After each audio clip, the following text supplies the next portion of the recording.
ਵਾਹਿਗੁਰੂ ਜੀ ਕਾ ਖਾਲਸਾ ਵਾਹਿਗੁਰੂ ਜੀ ਕੀ ਫਤਿਹ। ਟੀਵੀ 84 ਦੇ ਸਾਰੇ ਦਰਸ਼ਕ ਤੇ ਸਰੋਤੇ ਜਿਹੜੇ ਇਸ ਵਕਤ ਸਾਡੇ ਨਾਲ ਨਾਰਥ ਅਮਰੀਕਾ ਦੇ ਵਿੱਚੋਂ ਜੁੜੇ ਹੋਏ ਆ ਜਾਂ ਫਿਰ ਸੋਸ਼ਲ ਮੀਡੀਆ ਦੇ ਰਾਹੀਂ ਦੁਨੀਆ ਭਰ ਦੇ ਵਿੱਚ ਸਾਨੂੰ ਦੇਖ ਰਹੇ ਆ, ਉਹਨਾਂ ਸਾਰਿਆਂ ਦਾ ਮੈਂ ਅਮਰਵੀਰ ਸਿੰਘ ਅੱਜ ਇਸ ਪ੍ਰੋਗਰਾਮ ਦੇ ਵਿੱਚ ਤਹਿ ਦਿਲੋਂ ਸਵਾਗਤ ਕਰਦਾ। ਵਿਊਅਰਸ, ਅੱਜ ਅਸੀਂ ਖਾਸ ਤੌਰ ਤੇ ਜਿਹੜੀਆਂ ਭਾਰਤ ਦੇ ਵਿੱਚ ਚੋਣਾਂ ਦੇ ਰਿਜ਼ਲਟ ਆਏ ਨੇ ਉਸ ਬਾਬਤ ਗੱਲਬਾਤ ਕਰਾਂਗੇ ਇਸ ਖਾਸ ਪ੍ਰੋਗਰਾਮ ਦੇ ਵਿੱਚ। ਜਿਵੇਂ ਕਿ ਸਾਰਿਆਂ ਦਾ, ਭਾਵੇਂ ਉਹ ਭਾਰਤ ਦੇ ਵਿੱਚ ਹੋਵੇ ਜਾਂ ਡਾਇਸਪੋਰਾ ਦੇ ਵਿੱਚ ਅਸੀਂ ਬੈਠੇ ਹਾਂ, ਸਾਰਿਆਂ ਦੀਆਂ ਨਿਗਾਹਾਂ ਇਸੇ ਰਿਜ਼ਲਟਸ ਵੱਲ ਟਿਕੀਆਂ ਹੋਈਆਂ ਨੇ ਕਿ ਕੀ ਜਿਹੜੇ ਰੁਝਾਨ ਨੇ ਇਸ ਵਕਤ ਉਹ ਆ ਰਹੇ ਨੇ। ਸੋ ਜੇ ਮੈਜੋਰਿਟੀ ਦੀ ਗੱਲ ਕਰਨੀ ਹੋਵੇ ਤਾਂ ਇਸ ਵਕਤ ਇਹ ਗੱਲ ਕਲੀਅਰ ਹੋ ਚੁੱਕੀ ਹੈ ਕਿ ਭਾਰਤ ਦੇ ਵਿੱਚ ਨਰਿੰਦਰ ਮੋਦੀ ਦੀ ਭਾਜਪਾ ਦੀ ਜਿਹੜੀ ਹਕੂਮਤ ਹੈ ਉਹ ਦੁਬਾਰਾ ਬਣਨ ਜਾ ਰਹੀ ਹੈ, ਉਹ ਸਰਕਾਰ ਦੁਬਾਰਾ ਬਣਾਉਣ ਜਾ ਰਹੇ ਨੇ। ਇਸ ਵਕਤ ਦੇ ਜਿਹੜੇ ਟ੍ਰੈਂਡ ਸਾਡੇ ਸਾਹਮਣੇ ਨੇ, ਤਕਰੀਬਨ 350 ਦੇ ਕਰੀਬ ਸੀਟਾਂ ਜਿਹੜੀਆਂ ਨੇ ਉਹ ਭਾਜਪਾ ਦੀ ਜਿਹੜੀ ਐਨਡੀਏ ਹੈਗੀ ਹੈ ਉਹ ਇਸ ਵਕਤ ਲੀਡ ਕਰ ਰਹੀ ਹੈ, ਲੈ ਕੇ ਜਾ ਰਹੀ ਹੈ। ਕਾਫੀ ਬਹੁਤਾਤ ਦੇ ਵਿੱਚ ਜਿਹੜੇ ਰਿਜ਼ਲਟਸ ਨੇ ਉਹ ਡਿਕਲੇਅਰ ਹੋ ਚੁੱਕੇ ਨੇ, ਥੋੜ੍ਹੀਆਂ ਸੀਟਾਂ ਤੇ ਹਜੇ ਬਾਕੀ ਨੇ, ਉਹ ਰਿਜ਼ਲਟਸ ਹਜੇ ਆਉਣੇ ਨੇ।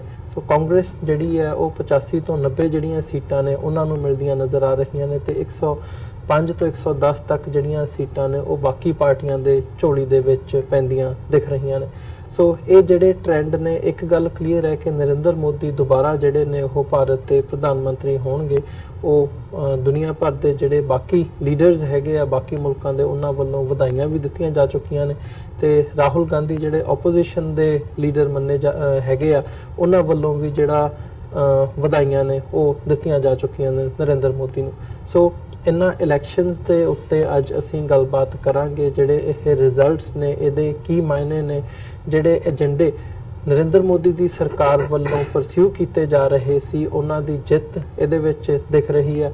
ਨਰਿੰਦਰ ਮੋਦੀ ਵੇਵ ਜਿਹੜੀ ਕਹੀ ਜਾ ਰਹੀ ਸੀ ਉਹ ਇਸ ਵਕਤ ਭਾਰਤ ਦੇ ਵਿੱਚ ਦਿਖ ਰਹੀ ਹੈ।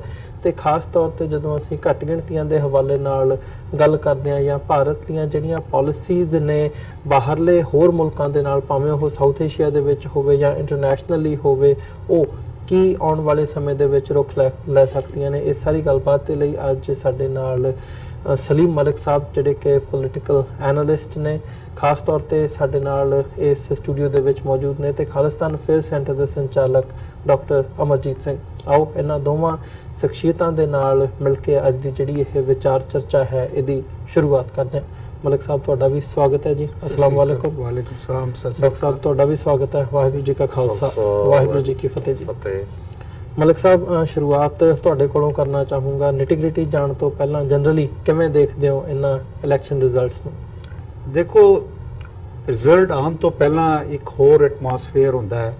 ਇੰਡੀਆ ਦਾ ਜਿਹੜਾ ਐਰਕੀ ਇਲੈਕਸ਼ਨ ਸੀ 2019 ਦਾ, ਇਹ ਇਸ ਕਰਕੇ ਬੜਾ ਇੰਪੋਰਟੈਂਟ ਹੋ ਗਿਆ ਸੀ ਕਿ ਜੋ ਕੁਛ, ਔਰ ਖਾਸ ਤੌਰ ਤੇ ਜਿਸ ਤਰ੍ਹਾਂ ਕਾਂਗਰਸ ਜਿਹੜੀ ਆ ਉਹ ਰਾਜਸਥਾਨ, ਮੱਧ ਪ੍ਰਦੇਸ਼ ਤੇ ਛੱਤੀਸਗੜ੍ਹ ਜਿਹੜੀ ਉਹ ਜਿੱਤੀ ਸੀ ਸਟੇਟ ਲੈਵਲ ਤੇ ਉਹਦੇ ਬਾਅਦ ਜਿਸ ਤਰ੍ਹਾਂ ਉਹਨਾਂ ਦੀ ਵਾਪਸੀ ਹੋਈ ਤੇ ਲੱਗ ਰਿਹਾ ਸੀ ਕਿ ਐਰਕੀ ਜਿਹੜਾ ਜ਼ੋਰ ਹੈ ਉਹ ਬਰਾਬਰ ਦਾ ਹੀ ਨਹੀਂ ਟਕਰਾਅ ਹੋਏਗਾ ਜੀ। ਤੇ ਇਲੈਕਸ਼ਨ ਦੇ ਰਿਜ਼ਲਟ ਆਉਣ ਤੋਂ 4-5 ਦਿਨ ਪਹਿਲਾਂ ਇਹ ਮੀਡੀਆ ਜਿਹੜਾ ਹੈ ਉਹ ਇਹੀ ਗੱਲ ਕਰ ਰਿਹਾ ਸੀ ਕਿ ਬੀਜੇਪੀ 200 ਤੋਂ 220 ਸੀਟਾਂ ਲੈਗੀ, ਕਾਂਗਰਸ ਜਿਹੜੀ ਆ ਉਹ 100 ਦੇ ਕਰੀਬ ਉਹਦੀ ਗਿਣਤੀ ਸੀ, ਤੇ ਜਿਹੜੇ ਛੋਟੀ ਜਮਾਤਾਂ ਸੀ ਉਹਨਾਂ ਦਾ ਸੀ ਕਿ ਆਪਣੀ ਉਹ ਰਿਆਸਤਾਂ ਦੇ ਅੰਦਰ ਉਹ ਜਿਹੜੇ ਆ ਕਿੰਗ ਮੇਕਰ ਬਣ ਕੇ ਆਉਣਗੇ। ਲੇਕਿਨ ਰਿਜ਼ਲਟ ਆਉਣ ਦੇ ਬਾਅਦ ਇਹ ਪਤਾ ਲੱਗਾ ਕਿ ਨੈਪੋਲੀਅਨ ਬੋਨਾਪਾਰਟ ਦੀ ਇੱਕ ਬੜਾ ਉਹਦਾ ਮਸ਼ਹੂਰ ਕਹਾਵਤ ਹੈ ਕਿ there is a true assumption how to hold your nation fear and interest। ਮੈਂ ਉਹਦੇ ਅੰਦਰ ਇੱਕ ਹੋਰ ਚੀਜ਼ ਜੋੜ ਦਿੰਦਾ, ਇਲੈਕਸ਼ਨ ਜਿਹੜਾ ਹੈ ਕਿ fear, interest and religious nationalism ਜੀ।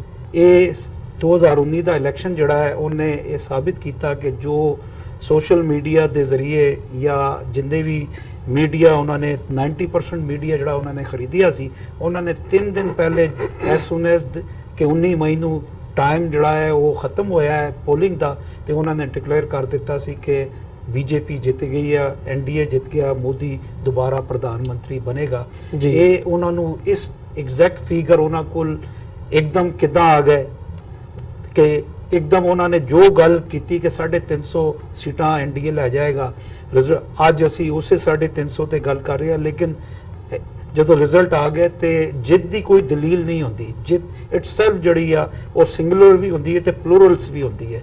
ਤੇ ਹਾਰ ਦੀ ਸੋ ਮੈਨੀ ਰੀਜ਼ਨਸ ਹੁੰਦੀਆਂ। ਹੁਣ ਇੰਡੀਆ ਦੇ ਅੰਦਰ ਜਿਹੜੇ ਸਕਾਲਰ ਬੈਠੇ ਜਾਂ ਪੋਲੀਟੀਕਲ ਇੰਟਰਸਟ ਜਾਂ ਰਵੀਸ਼ ਕੁਮਾਰ ਜਾਂ ਪ੍ਰਸੰਨ ਬਾਜਪਾਈ ਜੇ ਲੋਕ ਹੁਣ YouTube ਤੇ ਜਾਂ ਸੋਸ਼ਲ ਮੀਡੀਆ ਤੇ ਉਸ ਤੇ ਤਬਸਰੇ ਕਰ ਰਹੇ ਆ, ਜਾਂ ਅੱਜ ਅਸੀਂ ਇੱਥੇ ਬਹਿ ਕੇ ਉਹ ਕੀ ਕਾਰਨ ਹੈ ਉਸ ਤੇ ਤਬਸਰੇ ਕਰ ਰਹੇ ਆ। ਤੇ ਜਿੱਤੀ ਤੇ ਚਾਹੇ ਦੁਸ਼ਮਣ ਵੀ ਹੈ ਉਹਨੂੰ ਵਧਾਈ ਤੇ ਮੁਬਾਰਕਬਾਦ ਦੇਣੀ ਹੁੰਦੀ ਹੈ। ਦੁਨੀਆ ਦਾ ਇੱਕ ਅਸੂਲ ਹੈ। ਅੱਜ ਪੂਰੀ ਦੁਨੀਆ ਦੇ ਪ੍ਰਧਾਨ ਤੇ ਰਾਸ਼ਟਰਪਤੀ ਮੋਦੀ ਨੂੰ ਜਿਹੜੇ ਆ ਮੁਬਾਰਕਬਾਦਾਂ ਦੇ ਰਿਹਾ। ਪਾਕਿਸਤਾਨ ਦੇ ਇਮਰਾਨ ਖਾਨ ਨੇ ਵੀ ਮੁਬਾਰਕਬਾਦ ਦਿੱਤੀ ਹੈ। ਲੇਕਿਨ ਇਹ ਕਿ ਇਹ ਜਿਹੜਾ ਇਲੈਕਸ਼ਨ ਸੀ ਇਹਨੇ ਸਾਬਿਤ ਕੀਤਾ ਕਿ ਆਉਣ ਵਾਲੇ ਵਕਤਾਂ ਦੇ ਅੰਦਰ ਜਿਹੜੇ ਘੱਟ ਗਿਣਤੀ ਦੇ ਲੋਕ ਆ ਉਹ ਤਿਆਰੀ ਉਹ ਕਰ ਲੈਣ, ਕਿਉਂਕਿ ਅਗਲੇ 5 ਸਾਲ ਦੇ ਅੰਦਰ ਜਿਹੜਾ ਛੋਟੀ ਗਿਣਤੀਆਂ ਆਸਤੇ ਜਿਹੜਾ ਤੂਫਾਨ ਆਏਗਾ, ਮੈਂ ਸਮਝਦਾ ਉਸ ਸੁਨਾਮੀ ਨੂੰ ਉਹ ਰੋਕ ਨਹੀਂ ਸਕਾਂਗੇ ਜਿਸ ਤਰ੍ਹਾਂ ਉਹਨਾਂ ਨੇ ਆਪਣੇ ਆਪ ਨੂੰ ਤਕਸੀਮ ਕੀਤਾ ਵੋਟਾਂ ਦੇ ਅੰਦਰ। ਔਰ ਜਿਸ ਤਰ੍ਹਾਂ ਉਹੀ ਉਹਨਾਂ ਦਾ ਹੈ। ਔਰ ਬਹੁਤ ਸਾਰੇ ਅਗਰ ਮੈਂ ਮੁਸਲਮਾਨਾਂ ਦੀ ਗੱਲ ਕਰਾਂ ਤੇ ਉਹ ਤੇ ਵੋਟ ਪਾਉਣ ਡਰ ਦੀ ਵਜ੍ਹਾ ਨਾਲ ਨਹੀਂ ਗਏ।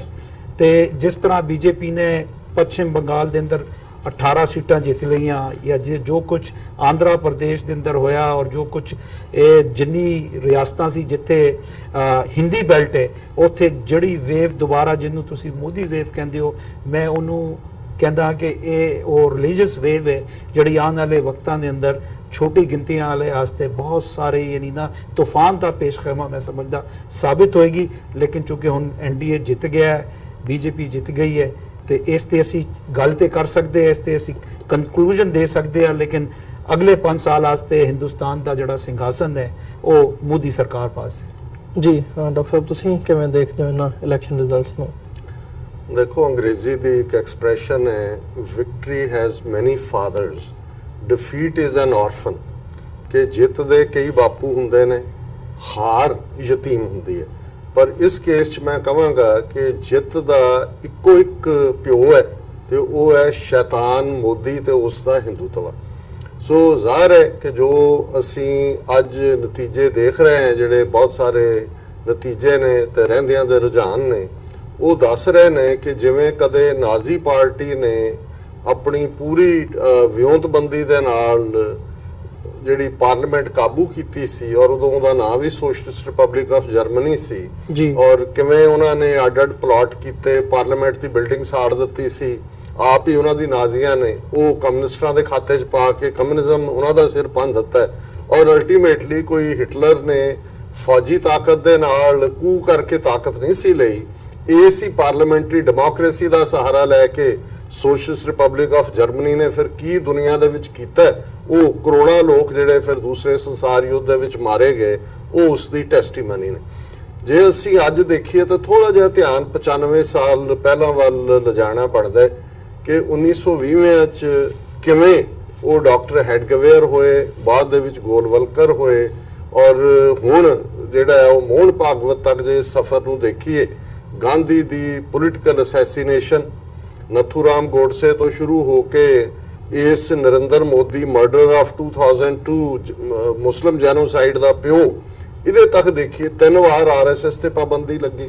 ਲੇਕਿਨ ਉਹਨਾਂ ਨੇ ਆਪਣੀ ਇਹ ਆਈਡੀਓਲੋਜੀ ਜਿਹੜੀ ਕਿ ਨਫ਼ਰਤ ਦੇ ਉੱਤੇ ਮਬਨੀ ਸੀ ਅਕਲੀਅਤਾਂ ਦੇ ਖਿਲਾਫ, ਜਿਵੇਂ ਨਾਜ਼ੀਆਂ ਦਾ ਜਰਮਨ ਜਾਂ ਵਾਈਟ ਰੇਸ, ਕਾਕੇਸ਼ੀਅਨ ਰੇਸ ਸੁਪੀਰੀਅਰ ਹੋਣ ਦੀ ਆਈਡੀਓਲੋਜੀ ਦੇ ਥੱਲੇ ਹੀ ਹਿਟਲਰ ਨੇ ਜਾਂ ਨਾਜ਼ੀ ਪਾਰਟੀ ਨੇ ਸਭ ਕੁਝ ਕੀਤਾ। ਔਰ ਪਿਛਲੇ 95 ਸਾਲ ਤੋਂ ਉਹਨਾਂ ਦਾ ਇਹ ਨੈਰੇਟਿਵ ਬਿਲਕੁਲ ਨਹੀਂ ਬਦਲਿਆ। ਉਹਦੇ 'ਚ ਉਹਨਾਂ ਨੇ ਸਿਆਸੀ ਜੋੜ ਤੋੜ ਤਾਂ ਕੀਤੇ, ਕਦੇ ਉਹ ਇੰਦਰਾ ਗਾਂਧੀ ਦੀ ਹਮਾਇਤ ਤੇ ਆ ਜਾਂਦੇ ਸੀ, ਕਦੇ ਉਹ ਜਿਹੜੇ ਨੇ ਨਹਿਰੂ ਦੇ ਕਹਿਣ ਦੇ ਉੱਤੇ ਇੱਕ ਜ਼ਮਾਨੇ ਦੇ ਵਿੱਚ ਰਿਪਬਲਿਕ ਡੇ ਪੈਰੇਡ ਦੇ ਵਿੱਚ ਵੀ 1963 ਦੇ ਵਿੱਚ, ਕਿਉਂਕਿ ਚਾਈਨਾ ਤੋਂ ਜੁੱਤੀਆਂ ਖਾਣ ਤੋਂ ਬਾਅਦ ਨਹਿਰੂ ਵੀ ਡੋਲਿਆ ਹੋਇਆ ਸੀ, ਇਹਨਾਂ ਨੇ ਐਂਟਰੀ ਵੀ ਕੀਤੀ। ਪਰ ਅਸੀਂ ਦੇਖਦੇ ਹਾਂ ਕਿ ਗਾਂਧੀ ਦੀ ਅਸੈਸੀਨੇਸ਼ਨ ਤੋਂ ਬਾਅਦ ਪਾਬੰਦੀ ਲੱਗੀ RSS ਤੇ, ਫਿਰ ਜਦੋਂ ਬਾਬਰੀ ਮਸਜਿਦ ਢਾਈ ਗਈ ਉਦੋਂ ਪਾਬੰਦੀ ਲੱਗੀ, ਐਮਰਜੈਂਸੀ ਵੇਲੇ ਪਾਬੰਦੀ ਲੱਗੀ। ਪਰ ਕਿਵੇਂ ਉਹਨਾਂ ਨੇ ਆਪਣਾ ਸਫ਼ਰ ਤੈਅ ਕੀਤਾ, ਔਰ ਇਵੈਂਚੁਅਲੀ ਜਦੋਂ 2014 ਚ ਪੋਲੀਟੀਕਲ ਪਾਵਰ ਆਈ ਤਾਂ ਫਿਰ ਤੁਹਾਡਾ ਧਿਆਨ ਇਸ ਪਾਸੇ ਵੱਲ ਜ਼ਰੂਰ ਜਾਣਾ ਚਾਹੀਦਾ ਹੈ। ਮੋਹਨ ਭਾਗਵਤ ਦਾ ਪਹਿਲਾ ਬਿਆਨ ਦਿੱਲੀ ਦੀ ਪ੍ਰੈਸ ਕॉन्फ्रेंस कि 1000 साल की गुलामी के बाद जो हिंदू वापस राज करने के काबिल हुए। ਹੁਣ ਇਹ ਇਹਦੇ ਨਾਲ ਤੁਸੀਂ ਜਦੋਂ ਜੋੜ ਕੇ ਦੇਖਦੇ ਹੋ ਹੁਣ ਇਹਨਾਂ 5 ਸਾਲਾਂ ਦਾ ਪੀਰੀਅਡ ਜੇ ਇਹਨੂੰ ਸ਼ੈਤਾਨ ਦਾ ਕਾਰਜਕਾਲ ਕਿਹਾ ਜਾਏ ਤੇ ਕੋਈ ਅਤਕਥਨੀ ਨਹੀਂ ਹੋਏਗੀ। ਰੱਜ ਕੇ ਝੂਠ ਬੋਲਿਆ, ਰੱਜ ਕੇ ਫਰਾਡ ਕੀਤਾ, ਹਰ ਲੋਕਾਂ ਦੇ ਨਾਲ ਕੀਤਾ ਵਾਅਦਾ ਉਹ ਬੇਸ਼ੱਕ ਇੰਪਲੋਇਮੈਂਟ ਦੇ ਹਵਾਲੇ ਨਾਲ ਹੋਏ, ਬੇਸ਼ੱਕ ਉਹ ਨੋਟਬੰਦੀ ਹੋਏ, ਬੇਸ਼ੱਕ ਉਹ ਬਾਹਰਲਾ ਪੈਸਾ ਭਾਰਤ 'ਚ ਲਿਆਉਣ ਦੀ ਗੱਲ ਹੋਏ, ਸੇਫਟੀ ਸਿਕਿਉਰਿਟੀ ਦੀ ਗੱਲ ਹੋਏ, ਹਰ ਮੁਹਾਜ਼ ਦੇ ਉੱਤੇ ਜਿਹੜੀ ਹਕੂਮਤ ਪੂਰੀ ਤਰ੍ਹਾਂ ਫੇਲ ਹੋਈ। ਉਹਨਾਂ ਨੇ ਕਿਵੇਂ ਨਾਜ਼ੀਆਂ ਦੇ ਉਹ ਪਾਰਲੀਮੈਂਟ ਬਿਲਡਿੰਗ ਸਾੜ ਕੇ ਪਾਵਰ 'ਚ ਆਉਣ ਵਾਂਗ ਕਿਵੇਂ ਪੁਲਵਾਮਾ ਦੀ ਸਿਚੁਏਸ਼ਨ ਕੰਟਰਾਈਵ ਕੀਤੀ, ਕਿਵੇਂ ਫਿਰ ਬਾਲਾਕੋਟ ਨੂੰ ਵੇਚਿਆ। ਔਰ ਜਿਵੇਂ ਕੱਲ ਜਿਹੜੀ ਟੈਲੀਗ੍ਰਾਫ ਜਾਂ ਬਿਜ਼ਨਸ ਸਟੈਂਡਰਡ, ਇਕਨੋਮਿਕਸ ਟਾਈਮ ਨੇ ਤਾਂ ਥੋੜੀਆਂ ਲੀਕਸ ਦਿੱਤੀਆਂ ਸੀ, ਉਹਦੇ 'ਚ ਆਇਆ ਜੇ ਕਿ ਆਰਮੀ ਨੇ ਮੰਨ ਲਿਆ ਕਿ ਜਿਹੜਾ ਹੈਲੀਕਾਪਟਰ ਜਿਹਦੇ 'ਚ 7 ਮਿਲਟਰੀ ਪਰਸਨਲ ਮਾਰੇ ਗਏ ਸੀ, ਜਿਹੜਾ ਬੁਡਗਾਮ ਤੋਂ ਉੱਡਿਆ ਸੀ, ਉਹ ਫ੍ਰੈਂਡਲੀ ਆਪਣੀ ਮਿਜ਼ਾਈਲ ਨਹੀਂ ਸੁੱਟਿਆ, ਉਹਨੂੰ ਹੋਮਿਸਾਈਡ ਦਾ ਚਾਰਜ ਲੱਗ ਰਿਹਾ ਦੂਜਾ। ਹੁਣ ਕੋਈ ਉਹਨਾਂ ਨੂੰ ਪੁੱਛੇ ਵੀ 3 ਮਹੀਨੇ ਜਾਣਕਾਰੀ ਕਿਉਂ ਸਪਰੈਸ ਕੀਤੀ ਹੋਈ ਸੀ? ਕਿਉਂਕਿ ਉਹਦੇ ਨਾਲ ਜਿਹੜਾ ਉਹਨਾਂ ਨੇ ਝੂਠ ਬਾਲਾਕੋਟ ਦਾ ਨੈਰੇਟਿਵ ਬਣਾ ਕੇ ਕਿ ਘਰ ਮੇਂ ਘੁਸ ਕੇ ਮਾਰਾ, ਉਹ ਉਹਨਾਂ ਦਾ ਵਿਕਦਾ ਨਹੀਂ ਸੀ। ਹੁਣ ਇਸ ਸਾਰੇ ਦੇ ਨਾਲ ਇਹ ਤਾਂ ਇੱਕ ਨੈਰੇਟਿਵ ਪ੍ਰੋਪੇਗੈਂਡਾ, ਜਿਵੇਂ ਮਲਕ ਸਾਹਿਬ ਨੇ ਕਿਹਾ ਕਿ ਮੀਡੀਆ ਉਹ 2014 ਦੀਆਂ ਚੋਣਾਂ ਵੇਲੇ ਵੀ ਉਹਨਾਂ ਨੇ ਪੂਰਾ ਕੰਟਰੋਲ ਕੀਤਾ ਸੀ।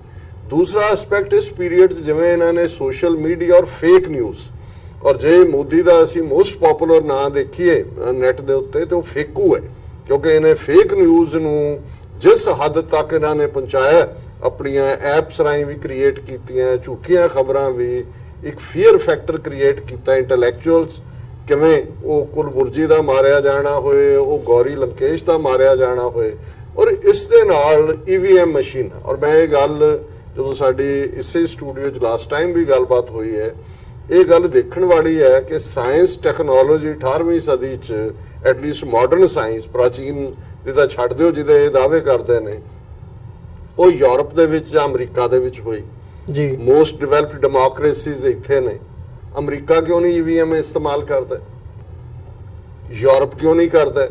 ਜਿਹੜੀ EVM ਦੇ ਵਿੱਚ ਚਿਪ ਪੈਂਦੀ ਹੈ ਉਹ ਇੰਪੋਰਟ ਜਾਪਾਨ ਤੋਂ ਕੀਤੀ ਜਾਂਦੀ ਹੈ, ਜਾਪਾਨ ਦੀਆਂ ਆਪਣੀਆਂ ਚੋਣਾਂ ਹੁੰਦੀਆਂ ਨੇ, ਉਹ ਕਿਉਂ ਨਹੀਂ ਕਰਦਾ? ਸੋ ਜ਼ਾਹਿਰ ਹੈ ਕਿ ਬੇਸ਼ੱਕ ਇਹ ਇੱਕ ਵੱਖਰੀ ਗੱਲ ਹੈ ਕਿ ਜਿੱਤ ਦਾ ਇੰਨਾ ਕੁ ਨਸ਼ਾ ਹੁੰਦਾ ਹੈ ਤੇ ਹਾਰੇ ਜਿਹੜੇ ਨੇ ਇੰਨੇ ਨਮੋਸ਼ੀ 'ਚ ਹੁੰਦੇ ਨੇ ਕਿ 24 ਘੰਟੇ ਪਹਿਲਾਂ ਤੱਕ ਸਾਡਾ ਵੀ ਇਹ ਫੀਅਰ ਸੀ ਕਿ ਰਾਈਟਿੰਗ ਹੋਏਗੀ ਜੇ ਨਤੀਜੇ ਜਿਸ ਕਿਸਮ ਦੇ ਇਹਨਾਂ ਦੇ ਜਿਹੜੇ ਸੋ ਕਾਲਡ ਓਪੀਨੀਅਨ ਪੋਲਸ ਨੇ ਕੱਢੇ ਸੀ। ਲੇਕਿਨ ਤੁਸੀਂ ਦੇਖੋ ਅੱਜ ਮੁਰਦੇਹਾਨ ਛਾਈ ਹੋਈ ਹੈ, ਕਿਉਂਕਿ ਉਹਨੇ ਇਸ ਤਰੀਕੇ ਨਾਲ ਉਹਨਾਂ ਨੇ ਆਪਣਾ ਇਹ ਝੂਠ ਵੇਚਿਆ ਕਿ EVM ਦਾ ਹਾਲਾਂ ਵੀਡੀਓਜ਼ ਆਈਆਂ ਕਿਵੇਂ ਉਹ ਟਰਾਂਸਪੋਰਟ ਵੀ ਹੋ ਰਹੀਆਂ, ਜਿਵੇਂ ਆਵਾਰਾ ਗਊਆਂ ਫਿਰਦੀਆਂ, ਇਵੇਂ ਵੀਡੀਓ ਮਸ਼ੀਨਾਂ ਦੀਆਂ ਉਹਨਾਂ ਵੈਨਾਂ ਦੇ ਵਿੱਚ ਜਿਹੜੀਆਂ ਨੇ EVM ਮਸ਼ੀਨਾਂ ਉਹ ਜਿਹੜੀਆਂ ਨੇ ਫੜੀਆਂ ਗਈਆਂ ਕਈ ਥਾਂ ਦੇ ਉੱਤੇ।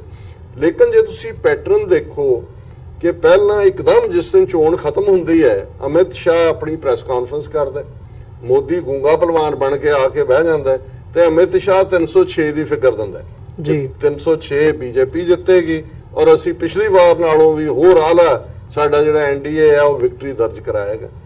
ਵੀਕਐਂਡ ਦੇ ਉੱਤੇ ਉਹ 7-8 ਚੈਨਲ ਸਾਰੇ, ਕੋਈ ਟਾਈਮਜ਼ ਨਾਓ, ਕੋਈ ਰਿਪਬਲਿਕ, ਉਹੀ ਸਾਰੇ ਇਹਨਾਂ ਦੇ ਜਿਹੜੇ ਜ਼ਰ ਖਰੀਦ ਉਹ ਆ ਜਾਂਦੇ ਨੇ, ਉਹ ਵੀ 300 ਤੋਂ ਅੱਪ ਗੱਲ ਕਰਦੇ ਆ, 350 ਤੱਕ ਪਹੁੰਚਾ ਦਿੰਦੇ ਨੇ। ਔਰ ਪੂਰਾ ਉਹਨਾਂ ਨੇ ਆਪਣੇ ਜਸ਼ਨ ਕੀਤੇ ਹੋਏ ਨੇ। ਅਰੁਣ ਜੇਤਲੀ 2 ਦਿਨ ਪਹਿਲਾਂ ਇਹ ਬਿਆਨ ਦਿੰਦਾ ਕਿ ਜਿਹੜੇ ਰਿਜ਼ਲਟ ਨੇ ਉਹ ਓਪੀਨੀਅਨ ਪੋਲਸ ਦੇ ਮੁਤਾਬਕ ਹੀ ਹੋਣਗੇ।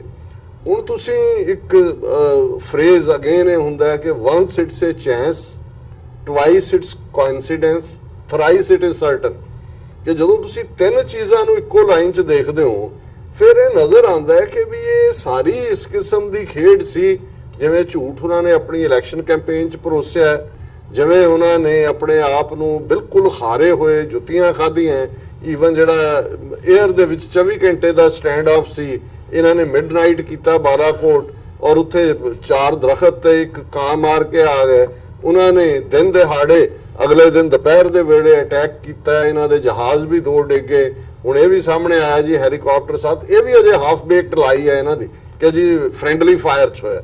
ਇਹ ਵੀ ਉਹਨਾਂ ਨੂੰ ਕ੍ਰੈਡਿਟ ਨਹੀਂ ਦੇਣਾ ਚਾਹੁੰਦੇ ਕਿ ਭਾਈ ਡਿੱਗਿਆ ਤਾਂ ਉਦੋਂ ਹੀ ਜਦੋਂ ਉਹਨਾਂ ਨੇ ਅਟੈਕ ਕੀਤਾ ਇਹਨਾਂ ਦੇ ਟਾਰਗੇਟ ਦੇ ਉੱਤੇ। ਸੋ ਕੁੱਲ ਮਿਲਾ ਕੇ ਮੈਂ ਸਮਝਦਾ, ਬਾਕੀ ਜਿਉਂ-ਜਿਉਂ ਗੱਲਬਾਤ ਅੱਗੇ ਤੁਰੇਗੀ ਅਸੀਂ ਇਸ ਤੇ ਪ੍ਰਭਾਵ ਦੇਵਾਂਗੇ, ਪਰ ਮੈਂ ਸਮਝਦਾ ਵੀ ਜਿੱਥੇ ਭਾਰਤ ਨੂੰ ਦੁਨੀਆ ਦੀ ਸਭ ਤੋਂ ਵੱਡੀ ਜਮਹੂਰੀਅਤ ਕਹਿ ਕੇ ਜਮਹੂਰੀਅਤ ਲਫ਼ਜ਼ ਦੇ ਨਾਲ ਮਜ਼ਾਕ ਕੀਤਾ ਜਾਂਦਾ ਸੀ, ਇਹਨਾਂ ਚੋਣਾਂ ਨੇ ਜਿਹੜੀਆਂ, ਜੇ ਇਹਨਾਂ ਨੂੰ ਚੋਣਾਂ ਕਹਿਣਾ ਹੋਏ, ਅਦਰਵਾਈਜ਼ ਤਾਂ ਸੋਵੀਅਤ ਯੂਨੀਅਨ ਜਾਂ ਰਸ਼ੀਆ 'ਚ ਵੀ ਜਿਹੜਾ ਪੁਤਿਨ, ਵਲਾਦੀਮੀਰ ਪੁਤਿਨ 90% ਵੋਟਾਂ ਦੇ ਨਾਲ ਜਿੱਤਦਾ, ਬੜੀਆਂ ਕਹਿੰਦੇ ਜੀ ਫੇਅਰ ਹੋਈਆਂ, ਬਹੁਤ ਫੇਅਰ ਹੋਇਆ ਜੀ। ਸੋ ਕੁੱਲ ਮਿਲਾ ਕੇ ਮੈਂ ਸਮਝਦਾ ਵੀ ਇਹ 1 ਬਿਲੀਅਨ 300 ਮਿਲੀਅਨ ਲੋਕਾਂ ਦਾ ਮੁਲਕ ਕਿਵੇਂ ਇਸ ਨਾਜ਼ੀ ਤਰਜ਼ ਦੀ ਆਈਡੀਓਲੋਜੀ ਦੇ ਇਹਨਾਂ ਹਿੰਦੂ ਤਵੀ ਗੁੰਡਿਆਂ ਨੇ, ਹਿੰਦੂ ਤਵੀ ਕਾਤਲਾਂ ਨੇ ਉਹਨਾਂ ਨੂੰ ਬਿਲਕੁਲ ਪ੍ਰਿਜ਼ਨਰ ਆਫ ਵਾਰ ਬਣਾ ਦਿੱਤਾ। ਮੈਂ ਸਮਝਦਾ ਵੀ ਇਹ ਵੋਟਿੰਗ ਸਿਸਟਮ ਇਨਫੈਕਟ ਇਸ ਕਿਸਮ ਦਾ ਹੈ ਕਿ ਅਗਲੇ 5 ਸਾਲ ਹੁਣ ਉੱਥੋਂ ਦੇ 1 ਬਿਲੀਅਨ 300 ਮਿਲੀਅਨ ਲੋਕ ਹੌਸਟੇਜ ਨੇ ਉਹਨਾਂ ਦੇ। ਕਿਸ ਕਿਸਮ ਦੀਆਂ ਨੀਤੀਆਂ ਇਹ ਲਿਆਉਣਗੇ, ਕਿਸ ਕਿਸਮ ਦਾ। ਔਰ ਅੱਜ ਜਿਹੜੀ ਉਹਨੇ ਆਪਣੀ ਵਿਕਟਰੀ ਸਪੀਚ ਵੀ ਦਿੱਤੀ, ਜੇ ਤੁਸੀਂ ਦੇਖੋ ਕਿ ਦੇਖਣ ਵਾਲੇ ਨੂੰ ਲੱਗੇਗਾ ਕਿ ਵੀ ਇਹ ਤਾਂ ਜਿਸ ਦਾਅਵੇ ਦੇ ਨਾਲ ਤੁਰਿਆ ਹੋਇਆ ਹੈ ਔਰ ਉਹਦੇ 'ਚ ਇੱਕ ਵੀ ਲਫ਼ਜ਼ ਅਕਲੀਤਾਂ ਦੇ ਹਵਾਲੇ ਨਾਲ ਨਹੀਂ ਹੈ। ਰਾਦਰ ਉਹਨੇ ਇੱਕ ਪੂਰਾ ਕਿਹਾ, ਉਹਨੇ ਕਿਹਾ ਜੀ ਇਹ ਸਾਡੀ ਕਾਮਯਾਬੀ ਦੇਖੋ ਵੀ ਇਹਨਾਂ ਚੋਣਾਂ ਦੇ ਵਿੱਚ ਕਿਸੇ ਨੇ ਵੀ ਸੈਕੂਲਰਿਜ਼ਮ ਦਾ ਜਿਹੜਾ ਉਹ ਲਫ਼ਜ਼ ਲੈ ਕੇ ਚੋਣਾਂ ਨਹੀਂ ਲੜੀਆਂ। ਇਹ ਜਿਹੜਾ ਇਹ ਕਰਦੇ ਸੀ ਫਰਾਡ ਸੈਕੂਲਰਿਜ਼ਮ ਦੇ ਨਾਂ ਥੱਲੇ, ਉਹ ਅਸੀਂ ਖਤਮ ਕਰਤਾ। ਮਤਲਬ ਕਹਿਣਾ ਉਹ ਚਾਹੁੰਦਾ ਵੀ ਅਸੀਂ ਇਕੱਲਾ ਜਿੱਤੇ ਹੀ ਨਹੀਂ, ਭਾਰਤ ਚੋਂ ਅਸੀਂ ਅਕਲੀਤਾਂ ਦਾ ਵੀ ਭੋਗ ਪਾ ਦਿੱਤਾ ਔਰ ਅਕਲੀਤਾਂ ਜਾਂ ਮਾਈਨੋਰਿਟੀਜ਼ ਦੀ ਗੱਲ ਕਰਨ ਵਾਲਾ ਵੀ ਕੋਈ ਨਹੀਂ ਬਚਿਆ ਹੈ। ਔਰ ਹੁਣ ਜੇ ਇੱਥੇ ਚੱਲੇਗਾ ਤੇ ਸਿਰਫ ਹਿੰਦੂਤਵਾ ਦਾ ਸਿੱਕਾ ਚੱਲੇਗਾ। ਸੋ ਜ਼ਾਹਰ ਹੈ ਕਿ ਇਹ ਇਸ ਵੇਲੇ ਸਾਨੂੰ ਅਕਲੀਤਾਂ ਦੇ ਲਈ ਬੇਸ਼ੱਕ ਇਹ ਉਹਦੀ ਡਾਰਕਰ ਸਾਈਡ ਹੈ ਔਰ 5 ਸਾਲ ਕੀ ਹੋਣਗੇ, ਪਰ ਜੇ ਮੈਂ ਈਵਨ ਇਸ ਕਮੈਂਟ ਨੂੰ ਪੋਜ਼ਿਟਿਵ ਸਾਈਡ ਤੇ ਵੀ ਲੈਣਾ ਹੋਏ, ਮੈਂ ਸਮਝਦਾ। ਔਰ ਅੱਜ ਜਦੋਂ ਬਹੁਤ ਸਾਰੇ ਵੀਰਾਂ ਭੈਣਾਂ ਦੀਆਂ ਸਵੇਰ ਤੋਂ ਕਾਲਾਂ ਦਾ ਸਿਲਸਿਲਾ ਜਾਰੀ ਸੀ ਤੇ ਬਹੁਤ ਸਾਰਿਆਂ 'ਚ ਉਦਾਸੀ ਸੀ, ਤੇ ਮੈਂ ਆਪਣੇ ਵੱਲੋਂ ਜਦੋਂ ਕਿਸੇ ਨੇ ਕਾਲ ਕੀਤੀ ਮੈਂ ਮੁਬਾਰਕ ਦੇਣਾ, ਉਹਨਾਂ ਨੇ ਕਹਿਣਾ ਜੀ ਕਾਹਦੀ ਮੁਬਾਰਕ। ਮੈਂ ਕਿਹਾ ਜੀ ਸਾਡੇ ਖਾਲਿਸਤਾਨ ਦੀ ਸਟਰਗਲ ਦੀ ਇੱਕ ਵੱਡੀ ਪੁਲਾਂਘ ਅਸੀਂ ਪੁੱਟ ਲਈ ਹੈ, ਕਿਉਂਕਿ ਜਿਹਨਾਂ ਸਿੱਖਾਂ ਨੂੰ ਅਸੀਂ ਨਹੀਂ ਸਮਝਾ ਸਕੇ ਸੀ ਕਿ ਖਾਲਿਸਤਾਨ ਕਿਉਂ ਜ਼ਰੂਰੀ ਹੈ, ਉਹ ਹੁਣ ਅਗਲੇ 5 ਸਾਲ 'ਚ ਮੋਦੀ ਐਂਡ ਕੰਪਨੀ ਦੀ ਜਿਹੜੀ ਗੁੰਡਾ ਬ੍ਰਿਗੇਡ ਹੈ ਇਹ ਜ਼ਰੂਰ ਸਮਝਾ ਦੇਗੀ। ਜੀ ਬਿਲਕੁਲ ਡਾਕਟਰ ਸਾਹਿਬ, ਇਹ ਇੱਕ ਜ਼ਰੂਰ ਇਹਦਾ ਜਿਵੇਂ ਤੁਸੀਂ ਐਂਡ ਦੇ ਵਿੱਚ ਇੱਕ ਪੋਜ਼ਿਟਿਵ ਪੁਆਇੰਟ ਦੱਸਿਆ, ਇਹ ਜ਼ਰੂਰ ਨਜ਼ਰ ਆਉਂਦਾ। ਪਰ ਜੇ ਚੋਣਾਂ ਦੀ ਗੱਲ ਕਰਨੀ ਹੋਵੇ ਜਿਹਦੇ ਤੇ ਅਸੀਂ ਅੱਜ ਇਹ ਸਾਰਾ ਸ਼ੋਅ ਕਰ ਰਹੇ ਹਾਂ, ਮੈਂ ਜ਼ਰੂਰ ਗੱਲ ਕਰਨੀ ਚਾਹੂੰਗਾ ਕਿ ਬੀਜੇਪੀ ਤੇ ਕਾਂਗਰਸ ਦੋ ਮੁੱਖ ਜਿਹੜੀਆਂ ਇਹ ਧਿਰਾਂ ਸੀ ਜਿਨ੍ਹਾਂ ਨੇ ਇਲੈਕਸ਼ਨਸ ਲੜੀਆਂ ਨੇ, ਤੇ ਹੁਣ ਹਾਰ ਤੇ ਜਿੱਤ ਵੀ ਬੀਜੇਪੀ ਦੇ ਜਿੱਤ ਦੇ ਕੀ ਕਾਰਨ ਰਹੇ ਨੇ ਤੇ ਕਾਂਗਰਸ ਦੀ ਹਾਰ ਦੇ ਕੀ ਕਾਰਨ ਰਹੇ ਨੇ। ਜਿਵੇਂ 3 ਸਟੇਟਾਂ ਦੀ ਗੱਲ ਤੁਸੀਂ ਮਲਿਕ ਸਾਹਿਬ ਕੀਤੀ ਹੈ, ਜਿਹਦੇ ਵਿੱਚ 6 ਮਹੀਨੇ ਪਹਿਲਾਂ ਹਜੇ ਕਾਂਗਰਸ ਜਿਹੜੀ ਹੈ ਸੂਬਾਈ ਲੈਵਲ ਤੇ ਆਪਣੀਆਂ ਜਿਹੜੀਆਂ ਸਰਕਾਰਾਂ ਨੇ ਉਹ ਬਣਾ ਕੇ ਹਟੀ ਹੈ, ਪਰ ਕੀ ਕਾਰਨ ਰਿਹਾ ਵੀ 6 ਮਹੀਨੇ ਬੀਤਣ ਤੋਂ ਬਾਅਦ ਉਹਨਾਂ ਹੀ ਸਟੇਟਾਂ ਦੇ ਵਿੱਚ ਨਾਮੋ ਨਿਸ਼ਾਨ ਨਹੀਂ ਨਜ਼ਰ ਆ ਰਿਹਾ ਕਾਂਗਰਸ ਦਾ।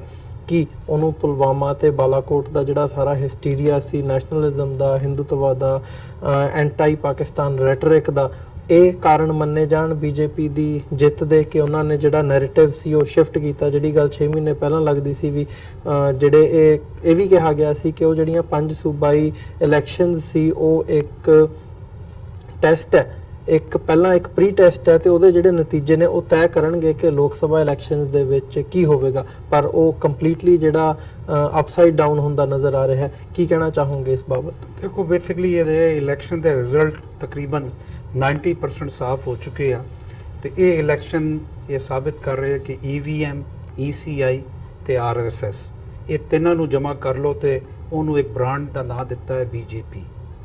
ਉਹਨੂੰ ਜਿਹੜੇ ਛੋਟੇ-ਮੋਟੇ ਦਲ ਸੀ ਉਹਨਾਂ ਨੂੰ ਨਾਲ ਮਿਲਾ ਕੇ ਉਹਨੂੰ NDA ਦਾ ਨਾਂ ਦੇ ਦਿੱਤਾ ਤੇ ਬੇਸਿਕਲੀ ਇਹ ਆਈਡੀਓਲੋਜੀ ਹੈ ਜਿਹਨੂੰ ਸਮਝਣ ਦੀ ਲੋੜ ਹੈ। ਔਰ ਦੂਸਰਾ ਉਹ ਰਿਆਸਤਾਂ ਜਿਹਦੇ ਅੰਦਰ ਸੂਬਾਈ ਰਿਆਸਤਾਂ ਦੇ ਅੰਦਰ 6 ਮਹੀਨੇ ਪਹਿਲੇ ਕਾਂਗਰਸ ਜਿੱਤੀ ਸੀ ਤੇ ਐਰ ਕੀ ਅਗਰ ਰਾਜਸਥਾਨ ਦੀ ਮਿਸਾਲ ਲਓ ਤੇ 25 ਦੀ 25 ਸੀਟਾਂ BJP ਲੈ ਗਈ ਲੋਕ ਸਭਾ ਦੀ। ਉਹਦੀ ਵਜ੍ਹਾ ਇਹ ਹੈ ਕਿ BJP ਨੇ, ਅਮਿਤ ਸ਼ਾਹ ਨੇ, ਇੱਕ ਗੱਲ ਦਾ ਮੈਂ ਕ੍ਰੈਡਿਟ ਦੇਣਾ, ਉਹਨਾਂ ਨੇ ਰਾਜਨੀਤੀ ਨੂੰ ਰੀਅਲਿਸਟਿਕ ਅਪਰੋਚ ਲਿੱਤਾ। ਜਦੋਂ ਕਿ ਰਾਹੁਲ ਗਾਂਧੀ ਜਿਹੜਾ ਸੀ ਉਹ ਉੱਭਰ ਕੇ ਸਾਹਮਣੇ ਤੇ ਆਇਆ, ਲੇਕਿਨ ਉਹਨਾਂ ਨੇ ਜਿਹੜੇ ਇਤਿਹਾਦ ਕਰਨੇ ਸੀ, ਮਿਸਾਲ ਦੇ ਤੌਰ ਤੇ ਅਗਰ ਤੁਸੀਂ ਦਿੱਲੀ ਦੀ ਮਿਸਾਲ ਲਓ, ਕੇਜਰੀਵਾਲ ਕਹਿੰਦਾ ਰਿਹਾ ਕਿ ਆਓ ਸਾਡੇ ਨਾਲ ਮੁਕਾ ਕਰੋ, ਅਸੀਂ ਤੁਹਾਨੂੰ 3 ਸੀਟਾਂ ਦਿੰਦੇ ਆ ਜੀ, ਸਾਨੂੰ 4 ਦੇ ਦਿਓ। ਇਹਨਾਂ ਨੇ ਉਹ ਸ਼ੀਲਾ ਦੀਕਸ਼ਿਤ ਸੀ, ਉਹ ਵੱਡੀ ਲੀਡਰ ਬਣ ਕੇ ਪ੍ਰਧਾਨ ਬਣ ਕੇ ਦਿੱਲੀ ਦੀ ਆਈ, ਉਹਨੇ ਆਪਣਾ ਵੀ ਬੇੜਾ ਗਰਕ ਕੀਤਾ, ਨਾਲੇ 7 ਦੀ 7 ਸੀਟਾਂ BJP ਲੈ ਗਈ। ਅੱਛਾ, BJP ਨੇ ਕੀਤਾ ਕਿ ਉਹਨਾਂ ਨੇ ਛੋਟੀ ਸਟੇਟਾਂ ਖਾਸ ਤੌਰ ਤੇ ਜਿਹੜਾ ਹਿੰਦੀ ਬੈਲਟ ਸੀ ਉੱਥੇ ਪਾਸਵਾਨ ਟਾਈਪ ਦੇ ਲੋਕ ਜਿਨ੍ਹਾਂ ਦੀ ਛੋਟੀ ਛੋਟੀ ਪਾਰਟੀਆਂ ਸੀ, ਐਲਜੇਪੀ ਜਾਂ ਨਤੀਸ਼ ਕੁਮਾਰ ਨੂੰ ਉਹਨਾਂ ਨੇ ਕਿਹਾ ਕਿ ਸਾਡੇ ਨਾਲ ਹੈ, ਉਹਨਾਂ ਨੇ ਇੱਕ ਜੂਆ ਖੇਡਿਆ। ਉਹਨਾਂ ਨੇ ਆਪਣੀ ਜਿਹੜੀ 2014 ਦੀ ਸੀਟਾਂ ਜਿੱਤੀਆਂ ਹੋਏ ਸੀ ਜੀ, ਉਸ ਤੋਂ ਸਰੈਂਡਰ ਹੋ ਕੇ ਨਤੀਸ਼ ਕੁਮਾਰ ਨੂੰ ਕਿਹਾ ਤੁਸੀਂ ਜ਼ਿਆਦਾ ਹਲਕਿਆਂ ਦੇ ਅੰਦਰ ਤੁਸੀਂ ਇਲੈਕਸ਼ਨ ਲੜ ਲਓ। ਉਥੋਂ ਅਗਰ ਬਿਹਾਰ, ਮੈਂ ਮਿਸਾਲ ਬਿਹਾਰ ਦੀ ਇਸ ਕਰਕੇ ਦੇ ਰਿਹਾ ਕਿ ਲੋਕਾਂ ਨੂੰ ਸਮਝ ਆਏ ਕਿ ਬੀਜੇਪੀ ਨੇ ਜਿਹੜਾ ਰਾਜਨੀਤਿਕ ਹੋਮਵਰਕ ਸੀ ਉਹ ਬੜਾ ਅੱਛਾ ਕੀਤਾ। ਤੇ ਉਹਦੇ ਬਾਅਦ ਜਿਹੜੀ ਆਰਜੇਡੀ ਸੀ ਲਾਲੂ ਪ੍ਰਸਾਦ ਦੀ, ਉਹ ਆਪ ਤੇ ਯਾਨੀ ਜੇਲ੍ਹ ਦੇ ਅੰਦਰ ਹੈ। ਉਹਦੇ ਜਿਹੜੇ ਪੁੱਤਰ ਸੀ, ਉਹਦੀ ਪਿਓ ਦੀ ਗੁੱਡਵਿਲ ਤੇ ਆਪਸ ਦੇ ਅੰਦਰ ਲੜਦੇ ਰਹੇ। ਹਾਲਾਂਕਿ ਤੇਜਸਵੀ ਮੈਂ ਸਮਝਦਾ ਕਿ ਉਹਦਾ ਫਿਊਚਰ ਬ੍ਰਾਈਟ ਹੈ, ਲੇਕਿਨ ਉਹਦੇ ਭਰਾ ਨੇ ਪੂਰੇ ਮੀਡੀਆ ਦੇ ਸਾਹਮਣੇ ਜ਼ਾਹਿਰ ਕੀਤਾ ਔਰ ਲੋਕਾਂ ਔਰ ਇਹਨੂੰ ਕੈਸ਼ ਕਰਾਇਆ। ਫਿਰ ਉਹਨਾਂ ਦਾ ਜਿਹੜਾ ਇਤਿਹਾਦ ਬਣਿਆ ਕਾਂਗਰਸ ਦੇ ਨਾਲ, ਉਹ ਲਾਸਟ ਮੋਮੈਂਟ ਤੇ ਬਣਿਆ, ਜਦੋਂ ਕਿ ਬੀਜੇਪੀ ਇਹ तमाम ਗੇਮ ਕੋਈ 1 ਸਾਲ ਤੋਂ 6 ਮਹੀਨੇ ਤੋਂ ਸਾਰਾ ਹੋਮਵਰਕ ਉਹਨੇ ਕੀਤਾ ਆਇਆ ਸੀ। ਜਿਹੜੀ ਜਗ੍ਹਾ ਤੇ ਉਹਨੂੰ ਪਤਾ ਸੀ, ਮਿਸਾਲ ਦੇ ਤੌਰ ਤੇ ਕਿ ਨਤੀਸ਼ ਕੁਮਾਰ ਦੇ ਬੰਦੇ ਜਿੱਤ ਜਾਣਗੇ, ਉਹਨਾਂ ਨੇ ਆਪਣੇ ਬੰਦੇ ਵਿਡਰਾ ਕੀਤੇ। ਔਰ ਲੋਕਾਂ ਨੂੰ ਇਹੀ ਵਜ੍ਹਾ ਹੈ ਕਿ ਅਗਰ ਉਹਨਾਂ ਦੀ ਇਹ ਜਿਹੜੀ ਸਟ੍ਰੈਟਜੀ ਸੀ ਇਹ ਕਾਮਯਾਬ ਨਜ਼ਰ ਆਈ। ਕਾਂਗਰਸ ਕੋਲ ਕੋਈ ਸਟ੍ਰੈਟਜੀ ਨਹੀਂ ਸੀ, ਬਲਕਿ ਕਾਂਗਰਸ ਇੱਕ ਜ਼ਿੱਦ ਦੀ ਸਿਆਸਤ ਕਰ ਰਹੀ ਸੀ। ਉਹ ਖਾਸ ਤੌਰ ਤੇ ਤਿੰਨੋਂ ਰਾਜਿਆਂ ਤੋਂ ਜਿਹੜੀ ਇਲੈਕਸ਼ਨ ਜਿੱਤੀ, ਉਹਦੇ ਬਾਅਦ ਰਾਹੁਲ ਗਾਂਧੀ ਨੂੰ ਇਹ ਸਮਝ ਨਹੀਂ ਆ ਰਿਹਾ ਸੀ ਜਾਂ ਗੁਲਾਮ ਨਬੀ ਆਜ਼ਾਦ ਨੂੰ ਜਾਂ ਦੂਸਰਿਆਂ ਨੂੰ ਕਿ ਤੇ ਇਸ ਤਰ੍ਹਾਂ ਤੁਸੀਂ ਲੋਕ ਸਭਾ ਦੇ ਇਲੈਕਸ਼ਨ ਨਹੀਂ ਜਿੱਤ ਸਕਦੇ। ਉਹਨਾਂ ਨੇ ਜਿੱਥੇ ਇਤਿਹਾਦ ਕਰਨੇ ਸੀ ਉੱਥੇ ਉਹਨਾਂ ਨੇ ਲਚਕ ਪੈਦਾ ਨਹੀਂ ਕੀਤੀ, ਬੀਜੇਪੀ ਨੇ ਲਚਕ ਪੈਦਾ ਕੀਤੀ ਖਾਸ ਤੌਰ ਤੇ ਹਿੰਦੀ ਔਰ ਇਹੀ ਵਜ੍ਹਾ ਕਿ 19 ਅਗਰ ਤੁਸੀਂ ਦੇਖੋ 19 ਰਿਆਸਤਾਂ ਦੇ ਅੰਦਰ ਇੰਡੀਆ ਦੇ ਯਾਨੀ ਉੱਥੇ ਉਹਨਾਂ ਨੇ ਯਾਨੀ ਗ੍ਰੈਂਡ ਸਲੈਮ ਵਿਕਟਰੀ ਯਾਨੀ ਉਹਨੇ ਹਾਸਿਲ ਕੀਤੀ। ਸਿਰਫ 2-4 ਰਿਆਸਤਾਂ ਆਂਧਰਾ ਪ੍ਰਦੇਸ਼ ਨੂੰ ਛੱਡ ਕੇ ਜਾਂ ਕੇਰਲਾ ਨੂੰ ਹੋਰ 1-2 ਨੂੰ ਛੱਡ ਕੇ, ਉੱਥੇ ਉਹਨਾਂ ਨੇ ਜੋ ਕੁਝ ਵੀ ਇਤਿਹਾਦ ਕੀਤੇ ਉਹ ਸਾਰੇ ਕਾਮਯਾਬ ਹੋਏ। ਕਾਂਗਰਸ ਕੋਲ ਕੋਈ ਸਟ੍ਰੈਟਜੀ ਨਹੀਂ ਸੀ ਇਲੈਕਸ਼ਨ ਜਿੱਤਣ ਦੀ। ਉਹ ਇਹ ਸਮਝ ਰਹੀ ਸੀ ਕਿ ਸੋਸ਼ਲ ਮੀਡੀਆ ਤੇ ਜਾਂ ਪ੍ਰਿਯੰਕਾ ਗਾਂਧੀ ਨੂੰ ਲਿਆ ਕੇ ਅਸੀਂ ਜਿੱਤ ਜਾਾਂਗੇ। ਅਗਰ ਯੂਪੀ ਦਾ ਤੁਸੀਂ ਦੇਖ ਲਓ 61 ਸੀਟਾਂ ਬੀਜੇਪੀ ਲੈ ਗਈ, ਜਦੋਂ ਕਿ ਉਸ ਤੋਂ ਪਹਿਲਾਂ ਜਿਹੜੇ ਆંકੜੇ ਦੱਸ ਰਹੇ ਸੀ ਕਿ 48 ਸੀਟਾਂ ਤੇ ਇਹ ਜਿਹੜਾ ਮਹਾਗਠਬੰਧਨ ਸੀ ਇਹ ਅੱਗੇ ਸੀ, ਲੇਕਿਨ ਉਹ ਸਿਮਟ ਕੇ 18 ਸੀਟਾਂ ਤੇ ਆ ਗਿਆ ਕਿਉਂਕਿ ਉਹ ਦੋਵਾਂ ਦੀ ਵੀ ਆਪਸ ਦੇ ਅੰਦਰ ਲੱਗੀ ਹੋਈ ਸੀ। ਇੱਕ ਮਾਇਆਵਤੀ ਆਪਣੇ ਆਪ ਨੂੰ ਨੈਸ਼ਨਲ ਪ੍ਰਾਈਡ ਲੀਡਰ ਸਮਝ ਰਹੀ ਸੀ ਔਰ ਦੂਸਰਾ ਅਖਿਲੇਸ਼ ਯਾਦਵ ਜਿਹੜਾ ਹੈ ਉਹ ਇਹ ਸਮਝ ਰਿਹਾ ਸੀ ਕਿ ਉਹ ਆਪਣੇ ਪਿਓ ਦੀ ਜਿਹੜੀ ਜਾਨਸ਼ੀਨੀ ਆ ਉਹਦੇ ਬਲ ਤੇ ਉਹ ਅੱਗੇ ਜਾਏਗਾ। ਲੇਕਿਨ ਸਾਬਿਤ ਹੋਇਆ ਕਿ ਇਹਨਾਂ ਕੋਲ ਹੋਮਵਰਕ ਇੰਨਾ ਆਸਾਨ ਨਹੀਂ ਸੀ। ਲੇਕਿਨ ਬੀਜੇਪੀ ਜਿਨਨੇ ਅਰਬਾਂ ਰੁਪਏ ਦਾ ਮੂੰਹ ਖੋਲਿਆ ਹੋਇਆ ਸੀ, ਮੀਡੀਆ ਖਰੀਦਿਆ ਹੋਇਆ ਸੀ, ਸੋਸ਼ਲ ਮੀਡੀਆ ਤੇ ਹਜ਼ਾਰਾਂ ਲੋਕ ਉਹਦੇ ਕੰਮ ਕਰ ਰਹੇ ਸੀ ਔਰ ਉਹਨਾਂ ਨੇ ਉਹ ਦੂਸਰਾ ਹੈ ਕਿ ਅਗਰ ਭੋਪਾਲ ਤੋਂ ਉਹ ਪ੍ਰਗਿਆ ਠਾਕੁਰ ਵੀ ਮੈਂ ਖਿਆਲ ਜਿੱਤ ਗਈ ਹੈ ਤੇ ਇਹ ਸਾਬਿਤ ਕਰਦਾ ਹੈ ਕਿ ਉਹਨਾਂ ਦਾ ਹੋਮਵਰਕ ਅੱਛਾ ਸੀ ਔਰ ਜਿਹੜਾ ਡਰ ਮਜ਼ਹਬ ਦੇ ਨਾਂ ਤੇ ਧਰਮ ਦੇ ਨਾਂ ਤੇ ਉਹਨਾਂ ਨੇ ਸ਼ੁਰੂ ਕੀਤਾ ਸੀ ਉਹ ਲੋਕਾਂ ਦੇ ਜ਼ਿਹਨਾਂ ਦੇ ਅੰਦਰ ਪਾਇਆ ਸੀ, ਖਾਸ ਤੌਰ ਤੇ ਹਿੰਦੀ ਬੈਲਟ ਦੇ ਅੰਦਰ ਕਿ ਬੀਜੇਪੀ ਜਿਹੜੀ ਹੈ ਨਾਗੁਜ਼ੀਰ ਹੈ ਔਰ ਸਬਕਾ ਸਾਥ ਸਬਕਾ ਵਿਕਾਸ ਜਿਹੜਾ ਹੈ ਉਹ ਨਾਰਾ ਜਿਹੜਾ ਹੈ ਉਹ ਅਟੂਟ ਭਾਰਤ ਦਾ ਇੱਕ ਸਭ ਤੋਂ ਵੱਡਾ ਯਾਨੀ ਨਾਰਾ ਹੈ। ਤੇ ਇਹ तमाम ਚੀਜ਼ਾਂ ਮੈਂ ਸਮਝਦਾ ਕਿ ਉਹਨਾਂ ਦੀ ਜਿਹੜਾ ਹੋਮਵਰਕ ਸੀ ਉਹ ਜਿਹੜੇ ਇਤਿਹਾਦ ਉਹਨਾਂ ਨੇ ਬਣਾਏ ਉਹ ਸਾਬਿਤ ਹੋਇਆ ਕਿ ਉਹਨਾਂ ਨੇ ਵਾਕਈ ਕੋਈ ਪੋਲੀਟੀਕਲ ਸਟ੍ਰੈਟਜੀ ਬਣਾਈ ਸੀ। ਯੂਪੀਏ ਦੀ ਕੋਈ ਪੋਲੀਟੀਕਲ ਸਟ੍ਰੈਟਜੀ ਨਹੀਂ ਸੀ। ਉਹਨਾਂ ਨੇ ਕਿਹਾ ਸੀ ਅਸੀਂ ਅਗਰ 150 ਜਿੱਤ ਜਾਾਂਗੇ ਤੇ ਇਧਰੋਂ ਇੱਥੋਂ 20 ਲੈ ਲਾਂਗੇ, ਉੱਥੋਂ 18 ਲੈ ਲਾਂਗੇ। ਇਸ ਕਿਸਮ ਦਾ ਅਸੀਂ ਇੱਕ ਨਵਾਂ ਜਨਤਾ ਦਲ ਬਣਾ ਕੇ ਯਾਨੀ ਸ਼ਾਇਦ ਸੱਤਾ ਦੇ ਅੰਦਰ ਆ ਜਾਣ, ਲੇਕਿਨ ਇਹ ਕਿ ਉਹ ਨਾਕਾਮ ਹੋਏ, ਉਹਨਾਂ ਕੋਲ ਸਟ੍ਰੈਟਜੀ ਕੋਈ ਨਹੀਂ ਸੀ। ਜੀ ਡਾਕਟਰ ਸਾਹਿਬ, ਤੁਸੀਂ ਕੀ ਸਮਝਦੇ ਹੋ ਕਿ ਬੀਜੇਪੀ ਦੀ ਜਿੱਤ ਦੇ ਤੇ ਕਾਂਗਰਸ ਦੀ ਹਾਰ ਦੇ ਕੀ ਕਾਰਨ ਨੇ? ਪੁਲਵਾਮਾ ਤੋਂ ਲੈ ਕੇ ਬਾਲਾਕੋਟ ਤੋਂ ਲੈ ਕੇ ਨੈਰੇਟਿਵ ਚੇਂਜ ਕਰਨਾ, ਮੋਦੀ ਵੇਵ ਦਾ ਹੋਣਾ, ਜਾਂ ਬੀਜੇਪੀ ਦਾ ਜਿਵੇਂ ਸਲੀਮ ਮਲਿਕ ਸਾਹਿਬ ਨੇ ਹੋਮਵਰਕ ਦੱਸਿਆ, ਤੇ ਇੱਧਰ ਕਾਂਗਰਸ ਦੀਆਂ ਜਿਹੜੀਆਂ ਬਿਗ ਗਨਸ ਕਹੀਆਂ ਜਾ ਸਕਦੀਆਂ ਨੇ, ਰਾਹੁਲ ਗਾਂਧੀ ਆਪ ਅਮੇਠੀ ਤੋਂ ਹਾਰ ਗਏ ਆ, ਹੁੱਡਾ ਪਰਿਵਾਰ ਹਰਿਆਣੇ ਦੇ ਵਿੱਚ ਕੰਪਲੀਟਲੀ ਉਹਨਾਂ ਨੇ ਆਪਣੀਆਂ ਸੀਟਾਂ ਲੂਜ਼ ਕੀਤੀਆਂ ਨੇ, ਪੰਜਾਬ ਦੇ ਵਿੱਚ ਸੁਨੀਲ ਜਾਖੜ ਪੰਜਾਬ ਕਾਂਗਰਸ ਦੇ ਪ੍ਰਧਾਨ ਨੇ, ਉਹਨਾਂ ਨੇ ਆਪਣੀ ਸੀਟ ਲੂਜ਼ ਕੀਤੀ ਹੈ, ਸ਼ੀਲਾ ਦੀਕਸ਼ਿਤ ਦਿੱਲੀ ਤੋਂ। ਸੋ ਕੀ ਕਾਰਨ ਸਮਝਦੇ ਹੋ ਉਹਨਾਂ ਦੀ ਜਿੱਤ ਦੇ ਤੇ ਇਹਨਾਂ ਦੀ ਹਾਰ ਦੇ?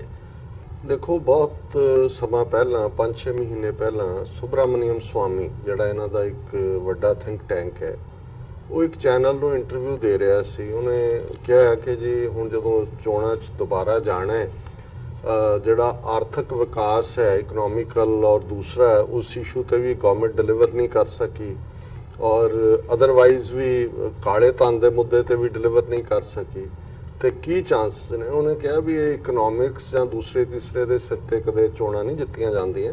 ਉਹ ਕਹਿੰਦਾ ਵੀ ਵਾਜਪਾਈ ਦਾ ਦੇਖ ਲਿਆ ਸੀ ਹਾਲ ਕੀ ਹੋਇਆ। ਉਹਨੇ ਕਿਹਾ ਵੀ ਚੋਣਾਂ ਜਿੱਤੀਆਂ ਜਾਂਦੀਆਂ ਨੇ ਐਮੋਟਿਵ ਇਸ਼ੂਜ਼ ਤੇ, ਐਮੋਸ਼ਨਲ, ਜਜ਼ਬਾਤੀ। ਔਰ ਉਹ ਹਿੰਦੂਤਵਾ ਤੋਂ ਬਿਨਾਂ ਹੋਰ ਕੋਈ ਇਸ਼ੂ ਨਹੀਂ ਹੈ। ਔਰ ਮੈਂ ਸਮਝਦਾ ਵੀ ਜਿਵੇਂ ਅੰਗਰੇਜ਼ੀ ਦੇ ਦੋ ਲਫ਼ਜ਼ ਨੇ, ਇੱਕ ਪੈਟਰੀਓਟਿਜ਼ਮ ਹੈ, ਇੱਕ ਨੈਸ਼ਨਲਿਜ਼ਮ ਹੈ। ਸੋ ਜ਼ਾਹਰ ਹੈ ਵੀ ਉਹ ਭਾਵੇਂ ਕਾਂਗਰਸ 'ਚ ਬੈਠੇ ਲੋਕ ਹੋਣ ਜਾਂ ਈਵਨ ਰਵੀਸ਼ ਕੁਮਾਰ ਵਰਗੇ ਜਾਂ ਅਭਿਨਵ ਸ਼ਰਮਾ ਵਰਗੇ ਪੱਤਰਕਾਰ ਵੀ ਜਿਹੜੇ ਪੈਟਰੀਓਟਿਕ ਨੇ। ਫਰਕ ਦੋਨਾਂ 'ਚ ਇਹ ਹੁੰਦਾ ਹੈ ਕਿ ਪੈਟਰੀਓਟ ਜਿਹੜਾ ਹੈ, ਦੇਸ਼ ਭਗਤ, ਜਿਹੜੀ ਗੱਲ ਉਹਨੂੰ ਗਲਤ ਲੱਗਦੀ ਹੈ ਕਿ ਉਹਦੇ ਦੇਸ਼ ਦੇ ਲਈ ਲੌਂਗ ਟਰਮ ਠੀਕ ਨਹੀਂ ਹੈ ਜੀ, ਉਹ ਉਹਨੂੰ ਗਲਤ ਕਹਿੰਦਾ ਹੈ। ਤੇ ਜਿਹੜਾ ਨੈਸ਼ਨਲਿਸਟ ਹੁੰਦਾ ਹੈ ਉਹਦੇ ਲਈ ਉਹਨੇ ਅੱਖਾਂ ਬੰਦ ਕੀਤੀਆਂ ਹੁੰਦੀਆਂ ਨਾਜ਼ੀਆਂ ਵਾਂਗ ਕਿ ਜੋ ਸਾਡਾ ਲੀਡਰ ਕਹਿ ਰਿਹਾ ਉਹ ਠੀਕ ਹੈ ਔਰ ਜੋ ਸਾਡੀ ਪਾਰਟੀ ਕਹਿ ਰਹੀ ਹੈ ਉਹ ਠੀਕ ਹੈ। ਹੁਣ ਬਾਲਾਕੋਟ ਦੀ ਆੜ ਦੇ ਵਿੱਚ ਵੈਸੇ ਤਾਂ ਵੈਸੇ ਹੀ ਹਿੰਦੂਤਵਾ ਵਾਲਿਆਂ ਦਾ ਜਿਹੜਾ ਨੈਸ਼ਨਲਿਸਟਿਕ ਪਾਰਟ ਹੈ ਉਹ ਪ੍ਰਾਚੀਨ ਭਾਰਤ ਔਰ ਮਾਈਵੇਜ਼ ਹਾਈਵੇ ਵਾਲਾ ਹੈ, ਉਹ ਉਹਨਾਂ ਨੇ ਇਸ ਤਰੀਕੇ ਦੇ ਨਾਲ ਪਰੋਸਿਆ ਵੇਚਿਆ ਕਿ ਆਪੋਜੀਸ਼ਨ ਪਹਿਲਾਂ ਤਾਂ ਸੁਣ ਰਹੀ, 2 ਹਫ਼ਤੇ ਉਹਨਾਂ ਨੂੰ ਪਤਾ ਹੀ ਨਹੀਂ ਲੱਗਾ। ਜਾਂ ਤਾਂ ਤੁਸੀਂ ਅੱਡੀ ਗੱਡ ਕੇ ਫਿਰ ਉਹਦਾ ਵਿਰੋਧ ਕਰੋ ਪੂਰੀ ਤਰ੍ਹਾਂ ਖਲੋ ਕੇ ਕਿ ਵੀ ਨਹੀਂ ਇਹ ਝੂਠ ਹੈ। ਉਹਨਾਂ ਨੂੰ ਕਦੇ ਉਹ ਇੱਧਰ ਜਾਣ ਕਦੇ ਉੱਧਰ ਜਾਣ, ਇਹ ਵੀ ਕਹਿਣ ਕਿ ਜੀ ਅਸੀਂ ਇਹ ਸਮਝਦੇ ਹਾਂ ਜੀ ਫੌਜ ਨੇ ਬਹੁਤ ਚੰਗਾ ਕੰਮ ਕੀਤਾ, ਪਰ ਨਾਲ ਦੀ ਨਾਲ ਉਹ ਸੋ ਮੈਂ ਸਮਝਦਾ ਵੀ, ਔਰ ਇੱਕ ਗੱਲ ਦਾ ਧਿਆਨ ਰਹੇ, ਬੇਸ਼ੱਕ ਅਸੀਂ ਕਲੈਕਟਿਵ ਵਿਜ਼ਡਮ ਦੇ ਵਿੱਚ ਯਕੀਨ ਰੱਖਦੇ ਹਾਂ, ਸਾਡਾ ਵੀ ਸੰਗਤ ਦਾ ਕਨਸੈਪਟ ਹੈ ਜੀ, ਪਰ ਕਲੈਕਟਿਵ ਵਿਜ਼ਡਮ ਦੇ ਵਿੱਚ ਮਲਟੀਪਲ ਮੈਸੇजेस ਜਿਹੜੇ ਨੇ ਉਹ ਸਿੰਕ ਇਨ ਨਹੀਂ ਹੁੰਦੇ ਕਾਮਨ ਬੰਦੇ ਦੇ ਐਂਗਲ ਤੋਂ। ਜੇ ਅਸੀਂ 72 ਸਾਲ ਦਾ ਭਾਰਤ ਦਾ ਚੋਣਾਂ ਦਾ ਦੇਖੀਏ, ਇੰਦਰਾ ਗਾਂਧੀ ਨੇ ਜਦੋਂ ਕਿ ਹਾਲਾਂ ਉਹ ਬਿਲਕੁਲ ਪਿਟਡ ਅਗੇਂਸਟ ਸੀ ਸਾਰੀ ਹਾਈ ਕਮਾਂਡ ਜਿਹਨੂੰ ਸਿੰਡੀਕੇਟ ਕਹਿੰਦੇ ਉਸ ਜ਼ਮਾਨੇ 'ਚ, ਉਹਨੇ ਇੱਕ ਨਾਰਾ ਫੜਿਆ, ਗਰੀਬੀ ਹਟਾਓ। ਗਰੀਬੀ ਹਟੀ ਨਹੀਂ ਹਟੀ ਇਹ ਬਾਅਦ ਦੀ ਗੱਲ ਸੀ, ਲੇਕਿਨ ਆਮ ਲੋਕਾਂ ਨੂੰ ਇਹ ਕੈਚ ਹੋਇਆ ਕਿ ਜੀ ਇਹ ਗਰੀਬੀ ਹਟਾਓ ਔਰ ਉਹਦੇ ਪਿੱਛੇ ਉਹ ਲੱਗ ਗਏ। ਉਹਨੇ ਬੈਂਕ ਨੈਸ਼ਨਲਾਈਜ਼ ਕਰਤੇ ਜਿਹੜੇ ਪਪੂਲਰ ਜਿਹੇ ਸਟੈਪ ਹੁੰਦੇ ਨੇ ਔਰ ਉਹਦਾ ਵਿਕਿਆ। ਫਿਰ ਤੁਸੀਂ ਇਹ ਦੇਖੋ ਵੀ ਇਹ ਪਹਿਲੀ ਵਾਰ ਨਹੀਂ ਹੈ ਕਿ ਬਾਲਾਕੋਟ ਦੇ ਹਵਾਲੇ ਨਾਲ ਮੋਦੀ ਨੇ ਹਿੰਦੂ ਮੈਜੋਰਿਟੀ ਦੀ ਕਲੈਕਟਿਵ ਜਿਹੜੀ ਸੈਂਸਿਟੀਵਿਟੀ ਆ ਉਹਨੂੰ ਟੱਚ ਕੀਤਾ ਹੈ। 1971 ਯਾਦ ਕਰੋ ਜਦੋਂ ਪਾਕਿਸਤਾਨ ਨੂੰ ਭਾਰਤ ਨੇ, ਇੰਦਰਾ ਗਾਂਧੀ ਨੇ ਫੌਜ ਭੇਜ ਕੇ ਮਸ਼ਰਕੀ ਬੰਗਾਲ ਨੂੰ ਬੰਗਲਾਦੇਸ਼ ਬਣਾਇਆ ਔਰ ਪਹਿਲੀ ਸਟੇਟਮੈਂਟ ਇੰਦਰਾ ਗਾਂधी ਦੀ ਸੀ ਕਿ 1000 ਸਾਲ की गुलामी का बदला ले लिया गया है। और वाजपेयी ਜਿਹੜਾ ਉਦੋਂ ਭਾਰਤੀ ਜਨਸੰਘ ਸੀ ਉਹਨੇ ਕਿਹਾ ਸੀ ਇਹ ਤਾਂ ਦੁਰਗਾ ਮਾਤਾ ਦਾ ਅਵਤਾਰ ਹੈ। ਔਰ ਉਸ ਤੋਂ ਫੌਰਨ ਬਾਅਦ ਇੰਦਰਾ ਗਾਂਧੀ ਨੇ ਕਲੀਨ ਸਵੀਪ ਕੀਤੀ ਸੀ ਇਲੈਕਸ਼ਨ, ਈਵਨ ਕੁਝ ਸਟੇਟਾਂ ਦੀਆਂ ਅਸੈਂਬਲੀਆਂ ਵੀ ਤੋੜ ਕੇ ਉਹਨੇ ਅਸੈਂਬਲੀਆਂ ਦੀਆਂ ਇਲੈਕਸ਼ਨਾਂ ਕਰਾ ਕੇ ਉਦੋਂ ਹੀ ਗਿਆਨੀ ਜ਼ੈਲ ਸਿੰਘ ਚੀਫ ਮਿਨਿਸਟਰ ਬਣਿਆ ਸੀ ਪੰਜਾਬ। ਹੁਣ ਅਸੀਂ ਇਹੀ ਪਾਰਟ ਫਿਰ ਤੁਸੀਂ 84 ਦੇ 2002 ਚ ਦੇਖ ਲਓ ਮੋਦੀ ਦੀ ਕੀ ਕੁਆਲੀਫਿਕੇਸ਼ਨ ਹੈ ਕਿ ਉਹਨੇ ਹਜ਼ਾਰਾਂ ਮੁਸਲਮਾਨ ਮਾਰੇ ਤੇ ਕਿਵੇਂ ਉਹ ਮੁੱਖ ਮੰਤਰੀ ਤੋਂ 2002 ਚ ਚੀਫ ਮਿਨਿਸਟਰ ਤੋਂ ਪ੍ਰਾਈਮ ਮਿਨਿਸਟਰ ਤੱਕ ਪਹੁੰਚਿਆ। ਆਪਣੇ ਆਪ ਚ ਇਸ ਗੱਲ ਨੂੰ ਸਾਬਤ ਕਰਦਾ ਹੈ ਕਿ ਇੱਕ ਨੁਕਤਾ ਕਿ ਮੁਸਲਮਾਨਾਂ ਦੇ ਖਿਲਾਫ ਨਫ਼ਰਤ, ਉਹਨੇ ਕਦੇ ਜੇ ਉਹਨੂੰ ਕੋਈ ਟੋਪੀ ਦੇਣ ਗਿਆ ਰਮਜ਼ਾਨ ਦੇ ਮਹੀਨੇ ਇਸਲਾਮਿਕ ਉਹਨੇ ਨਹੀਂ ਪਾਈ ਕਦੇ। ਉੱਥੇ ਜਦੋਂ ਗੁਜਰਾਤ ਸੀ ਇਹ ਹਰ ਇੱਕ ਨੂੰ ਮੀਆਂ ਮੁਸ਼ਰਫ ਕਹਿੰਦਾ ਸੀ ਕਿਉਂਕਿ ਪਰਵੇਜ਼ ਮੁਸ਼ਰਫ ਇਧਰ ਪ੍ਰੈਜ਼ੀਡੈਂਟ ਸੀ। ਫਿਰ ਤੁਸੀਂ 84 ਦੇਖੋ, ਹੁਣ ਜੇ ਇੰਦਰਾ ਗਾਂਧੀ ਨਾ ਮਾਰੀ ਜਾਂਦੀ, ਜੂਨ 84 ਦੇ ਘੱਲੂਘਾਰੇ ਨੂੰ ਭਾਰਤ ਭਰ ਦੇ ਹਿੰਦੂਆਂ ਨੇ ਐਪਰੀਸ਼ੀਏਟ ਕੀਤਾ ਔਰ ਉਹ ਚੋਣਾਂ ਕਿਉਂਕਿ 84 ਦੇ ਐਂਡ 'ਚ ਹੀ ਚੋਣਾਂ ਹੋਣ ਵਾਲੀਆਂ ਸੀ ਜੀ। ਹੁਣ ਉਹ ਚੋਣਾਂ 'ਚ ਜਿਵੇਂ ਅੱਜ ਅਸੀਂ ਵਿਕਟਰੀ ਦੀ ਗੱਲ ਕਰ ਰਹੇ ਹਾਂ, ਰਾਜੀਵ ਗਾਂਧੀ ਨੂੰ 3/4 ਮੈਜੋਰਿਟੀ ਦੇ ਨਾਲ ਭਾਰਤ ਦੇ ਹਿੰਦੂਆਂ ਨੇ ਜਿਤਾਇਆ। ਕਾਰਨ ਕਿ ਉਹਨੇ ਸਿੱਖਾਂ ਨੂੰ ਚੰਗੀ ਕੁੱਟ ਚਾੜੀ ਹੈ ਵੀ ਸਿੱਖ ਤਾਂ ਪੜ੍ਹਦੇ ਸੀ ਰਾਜ ਕਰੇਗਾ ਖਾਲਸਾ, ਐਸੀ ਮਾਰ ਮਾਰੀ ਹੈ ਕਿ ਯਾਦ ਕਰੇਗਾ ਖਾਲਸਾ। ਉਦੋਂ ਭਾਰਤੀ ਜਿਹੜੀ ਬੀਜੇਪੀ ਹੈ ਸਿਰਫ ਦੋ ਸੀਟਾਂ ਦੇ ਉੱਤੇ ਸਿਮਟ ਗਈ ਸੀ। ਸੋ ਇਹ ਗੱਲ ਕਿਉਂਕਿ ਲੋਕਾਂ ਦੀ ਯਾਦਾਸ਼ਤ ਬੜੀ ਘੱਟ ਹੁੰਦੀ ਹੈ, ਉਹ ਬਹੁਤ ਵਾਰ ਦੇਖਦੇ ਨਹੀਂ ਨੇ। ਇਹ ਜਿਹੜੀ ਕਲੈਕਟਿਵ ਜ਼ਹਿਨੀਅਤ ਹੈ ਹਿੰਦੂਤਵਾ ਦੀ, ਅੱਜ ਮੈਂ ਜਦੋਂ ਆਪਣਾ ਵੀਕਲੀ ਕਾਲਮ ਲਿਖ ਰਿਹਾ ਸੀ ਮੈਂ ਉਹਦੇ ਚ ਹੈਡਲਾਈਨ ਚ ਇੱਕ ਥਾਂ ਤੇ ਕਿਹਾ ਕਿ ਕਾਇਦੇ ਆਜ਼ਮ ਮੁਹੰਮਦ ਅਲੀ ਜਿਨਾਹ ਇੱਕ ਵਾਰ ਫੇਰ ਠੀਕ ਸਾਬਤ ਹੋਏ। ਉਹਨੇ ਠੀਕ ਸਾਬਤ ਹੋਣਾ ਕੀ ਹੈ ਕਿ ਉਹਨਾਂ ਨੇ ਗਾਂਧੀ, ਨਹਿਰੂ, ਪਟੇਲ ਜਿਨ੍ਹਾਂ ਦੇ ਨਾਲ ਉਹਨਾਂ ਨੇ ਕੰਮ ਕੀਤਾ ਸੀ ਕਾਂਗਰਸ ਦੇ ਵਿੱਚ ਬੜਾ ਅੱਗੇ ਹੋ ਕੇ, ਬੜੀ ਜੈਨੂਇਨਨੈਸ ਔਰ ਓਨੈਸਟੀ ਦੇ ਨਾਲ ਵਿਦ ਇੰਟੈਗ੍ਰਿਟੀ, ਉਹਨਾਂ ਨੇ ਦੇਖਿਆ ਵੀ ਇਹ ਤਾਂ ਕਪਟੀ ਨੇ, ਇਹਨਾਂ ਦਾ ਬਾਹਰ ਕੁਛ ਹੈ ਸੈਕੂਲਰਿਜ਼ਮ ਦਾ ਲਬਾਦਾ ਹੈ, ਇਹ ਤਾਂ ਪੱਕਾ ਇਹਨਾਂ ਦੇ ਅੰਦਰ ਰਾਮ ਰਾਜ ਬੜਿਆ ਹੋਇਆ, ਹਿੰਦੂ ਰਾਜ ਬੜਿਆ ਹੋਇਆ। ਸੋ ਮੈਂ ਸਮਝਦਾ ਹਾਂ ਵੀ ਜਿਹੜਾ ਇਹ ਮੁਖੌਟਾ ਜਿਹਾ ਪਾਇਆ ਹੋਇਆ ਸੀ ਇਹਨਾਂ ਨੇ 47 ਤੋਂ ਬਾਅਦ ਸੈਕੂਲਰਿਜ਼ਮ ਦਾ, ਇੱਕ ਗੱਲੋਂ ਚੰਗਾ ਵੀ ਹੋਇਆ। ਔਰ ਕਾਂਗਰਸ ਮੈਂ ਸਮਝਦਾ ਵੀ ਰਾਹੁਲ ਜਾਂ ਪ੍ਰਿਯੰਕਾ ਜਾਂ ਇਹ ਕੀ ਨੇ, ਇਹਨਾਂ ਦੀਆਂ ਆਪਣੀਆਂ ਨੀਤੀਆਂ ਕੀ ਨੇ, ਕੀ ਥਾਟ ਹੈ। ਔਰ ਸੈਕੰਡ ਪਾਰਟ ਜਿਹੜਾ ਮੈਂ ਸਮਝਦਾ ਵੀ ਜਿਸ ਦੇ ਵਿੱਚ ਇਹਨਾਂ ਨੇ ਆਪਣੇ ਆਪ ਨੂੰ ਪਹਿਲਾਂ ਹੀ ਜੇਤੂ ਸਮਝ ਲਿਆ ਹੋਇਆ ਸੀ। ਰਾਜਸਥਾਨ, ਮੱਧ ਪ੍ਰਦੇਸ਼, ਛੱਤੀਸਗੜ੍ਹ ਐਂਟਾਈ ਇਨਕੰਬੈਂਸੀ ਸੀ ਇਹਨਾਂ ਨੂੰ ਲੱਗਾ ਕਿ ਜੀ ਇਹ ਤਾਂ ਅਸੀਂ ਬਹੁਤ ਵੱਡੀ ਪਾਵਰ ਬਣ ਗਏ। ਔਰ ਇਹਨਾਂ ਨੇ ਜਦੋਂ ਬਾਅਦ ਦੇ ਵਿੱਚ ਚੋਣਾਂ ਲੜੀਆਂ ਇਹਨਾਂ ਤਿੰਨਾਂ ਸਟੇਟਾਂ ਦੀਆਂ, ਹੁਣ ਜ਼ਾਹਰ ਹੈ ਖਾਸ ਤੌਰ ਤੇ ਛੱਤੀਸਗੜ੍ਹ ਦੇ ਵਿੱਚ ਦਲਿਤ ਪਾਪੂਲੇਸ਼ਨ ਹੈ। ਮਾਇਆਵਤੀ ਉੱਥੇ ਆਪਣਾ ਐਟ ਸਟੇਕ ਚਾਹੁੰਦੀ ਸੀ, ਬਾਅਦ 'ਚ ਉਹਨੇ ਉੱਥੋਂ ਦੇ ਅਜੀਤ ਜੋਗੀ ਦੇ ਨਾਲ ਅਲਾਇੰਸ ਕੀਤਾ। ਕਾਂਗਰਸ ਉੱਥੇ ਕੋਈ ਯੀਲਡ ਕਰਨ ਨੂੰ ਤਿਆਰ ਨਹੀਂ ਸੀ। ਹੁਣ ਉਹਦਾ ਨਤੀਜਾ ਇਹ ਹੋਇਆ ਵੀ ਇਧਰ ਆਕੜ ਗਈ ਮਾਇਆਵਤੀ, ਅਖਿਲੇਸ਼ ਯਾਦਵ ਔਰ ਇਹਨਾਂ ਦਾ ਅਲਾਇੰਸ ਬਣ ਗਿਆ। ਉਹਨਾਂ ਨੇ ਯੂਪੀ 'ਚ ਕਿਹਾ ਸਿਰਫ 2 ਸੀਟਾਂ ਤੁਹਾਡੇ ਲਈ ਨੇ, ਮਾਂ ਪੁੱਤਰ ਦੇ ਲਈ ਜਿਹੜਾ ਉਹ ਬਣ ਜਾਓ, ਹੋਰ ਤੁਹਾਡੇ ਲਈ ਕੋਈ ਥਾਂ ਨਹੀਂ ਹੈ। ਦਿੱਲੀ ਦੇ ਵਿੱਚ ਵੀ ਜਿਵੇਂ ਮਲਕ ਸਾਹਿਬ ਨੇ ਮੈਂਸ਼ਨ ਕੀਤਾ ਕਿ ਬੜੀ ਜਿਹੜਾ ਆਸਾਨੀ ਦੇ ਨਾਲ ਉਹ ਅਲਾਇੰਸ ਹੋ ਸਕਦਾ ਸੀ। ਸੋ ਜਦੋਂ ਤੁਹਾਨੂੰ ਇਹਦੇ 'ਚ ਫਿਰ ਅੰਗਰੇਜ਼ੀ ਦੀ ਇੱਕ ਐਕਸਪ੍ਰੈਸ਼ਨ ਹੈ ਕਿ ਕੱਟ your ambition by your limitation. ਜੇ ਤੁਹਾਨੂੰ ਇਹ ਅਹਿਸਾਸ ਨਾ, ਪੰਜਾਬੀ 'ਚ ਕਹਿੰਦੇ ਨੇ ਚਾਦਰ ਦੇਖ ਕੇ ਪੈਰ ਪਸਾਰੋ, ਕਿ ਵੀ ਤੁਹਾਡੀ ਆਪਣੀ ਔਕਾਤ ਨਹੀਂ ਹੈ, ਬੇਸ ਤੁਹਾਡਾ ਕੋਈ ਹੈ ਨਹੀਂ, ਔਰ ਤੁਸੀਂ ਜਿਹੜਾ ਇਸ ਕਿਸਮ ਦਾ ਆਪਣਾ ਕਰ ਰਹੇ ਹੋ ਕਿ ਉਹ ਸੱਚਮੁੱਚ ਹੀ ਰਾਹੁਲ ਗਾਂਧੀ ਐ ਬਿਹੇਵ ਕਰਨ ਲੱਗ ਗਿਆ ਸੀ ਜਦੋਂ ਜਿਵੇਂ ਉਹ ਸ਼ੈਡੋ ਪ੍ਰਾਈਮ ਮਿਨਿਸਟਰ ਸੀ, ਉਹ ਪਹਿਲਾਂ ਔਰ ਚੋਣਾਂ ਤੋਂ ਬਾਅਦ ਉਹਨੇ ਅਸਲੀ ਪ੍ਰਾਈਮ ਮਿਨਿਸਟਰ ਬਣ ਜਾਣਾ। ਸੋ ਕੁੱਲ ਮਿਲਾ ਕੇ ਬੀਜੇਪੀ ਨੇ, ਔਰ ਜਿਵੇਂ ਇੱਕ ਗੱਲ ਦਾ ਧਿਆਨ ਰਹੇ, ਆਰਐਸਐਸ ਜਿਹੜਾ ਇਸ ਸਾਰੀ ਜਿੱਤ ਦੇ ਪਿੱਛੇ ਜਿਹਨਾਂ ਉਹਨਾਂ ਦਾ 95 ਸਾਲ ਦਾ ਕੰਮ ਹੈ, ਉਹਨਾਂ ਦੇ ਕੋਲ ਆਰਗੇਨਾਈਜੇਸ਼ਨ ਹੈ, ਸੰਗਠਨ ਹੈ, ਜਿਹਦੇ 'ਚ ਜਦੋਂ ਅੱਜ ਉਹ ਥੈਂਕ ਯੂ ਵੀ ਕਰ ਰਿਹਾ ਸੀ ਅਮਿਤ ਸ਼ਾਹ, ਤੇ ਉਹ 1 ਕਰੋੜ ਤੋਂ ਜ਼ਿਆਦਾ ਆਪਣੇ ਵਰਕਰਾਂ ਦਾ ਥੈਂਕ ਯੂ ਕਰ ਰਿਹਾ ਸੀ। ਅੰਦਾਜ਼ਾ ਲਾਓ ਵੀ ਕਿੰਨਾ ਵੱਡਾ ਉਹਨਾਂ ਦਾ ਨੈਟਵਰਕ ਹੈ। ਔਰ ਇਹ ਨੈਟਵਰਕ ਦੇ ਨਾਲ ਨਾਲ ਉਹਨਾਂ ਦੇ ਕੋਲ ਪੈਸਾ, ਉਹਨਾਂ ਨੇ ਜਿਸ ਤੇਜ਼ੀ ਦੇ ਨਾਲ ਕਰਪਸ਼ਨ ਕੀਤੀ, ਪੈਸਾ ਬਣਾਇਆ, ਉਹ ਤਾਂ ਕਰੋੜਾਂ 'ਚ ਖਰੀਦਣ ਲਈ ਤਿਆਰ ਸੀ ਕਿ ਵੀ ਜਿਹਨੂੰ ਵੀ ਜਿਹੜਾ ਵਿਕਦਾ। ਔਰ ਥਰਡਲੀ ਅਸੀਂ ਦੇਖਦੇ ਹਾਂ ਕਿ ਉਹਨਾਂ ਦਾ ਪ੍ਰੋਪੇਗੈਂਡਾ, ਇਹ ਸਾਨੂੰ ਡੈਵਲ ਮਸਟ ਬੀ ਗਿਵਨ ਹਿਸ ਡਿਊ, ਸ਼ੈਤਾਨ ਨੂੰ ਦਾ ਬਣਦਾ ਹੱਕ ਦੇਣਾ ਚਾਹੀਦਾ। ਸੋ ਮੈਂ ਸਮਝਦਾ ਵੀ ਇਹਨਾਂ ਤਿੰਨਾਂ ਚੀਜ਼ਾਂ ਦੇ ਜ਼ੋਰ ਦੇ ਨਾਲ ਔਰ ਜ਼ਾਹਰਾ ਤੌਰ ਦੇ ਉੱਤੇ ਝੂਠ ਨੂੰ ਪਰੋਸ ਕੇ, ਔਰ ਇਹ ਜਿਹੜਾ ਡਿਵਾਈਡਰ ਇਨ ਚੀਫ ਜਿਹਨੂੰ ਟਾਈਮ ਮੈਗਜ਼ੀਨ ਨੇ ਕਿਹਾ ਸੀ, ਉਹਨਾਂ ਨੇ ਜਿੱਤਿਆ। ਔਰ ਤੁਸੀਂ ਦੇਖੋ ਵੀ ਕਿਵੇਂ ਉਹਨਾਂ ਨੇ ਜਿਹੜਾ ਇੰਪ੍ਰੈਗਨੇਬਲ ਵੈਸਟ ਬੰਗਾਲ ਸਟੇਟ ਸੀ, ਕੋਈ ਓਵਰਨਾਈਟ ਨਹੀਂ ਹੋਇਆ। 2014 'ਚ ਉੱਥੇ ਜਾ ਕੇ ਫਸੇ, ਉਸ ਤੋਂ ਪਹਿਲਾਂ ਵੀ ਉਹਨਾਂ ਨੇ ਜਾ ਕੇ ਉੱਥੇ ਕੰਮ ਕੀਤਾ।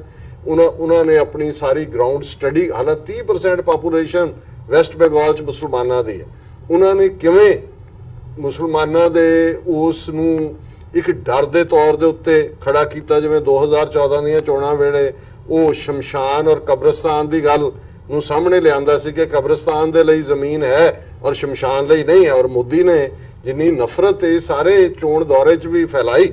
ਔਰ ਵੈਸਟ ਬੰਗਾਲ 'ਚ ਅਮਿਤ ਸ਼ਾਹ ਰੋਡ ਸ਼ੋਅ ਕਰ ਰਿਹਾ, ਔਰ ਜਿਵੇਂ ਮਲਕ ਸਾਹਿਬ ਨੇ ਕਿਹਾ ਸੀ ਵੀ ਕੱਲਾ ਇਹ ਨਹੀਂ ਹੈ ਕਿ ਵੀ ਉਹਨਾਂ ਦੀ machinery, election commission of India ਵੀ ਇੱਕ ਪਾਸੇ ਤਾਂ ਦੂਜਾ ਕੋਈ ਵੀ ਗੱਲ ਕਹਿੰਦਾ ਉਹਦੇ ਤੇ ਪਾਬੰਦੀ ਆਇਤ ਹੋ ਜਾਂਦੀ ਹੈ।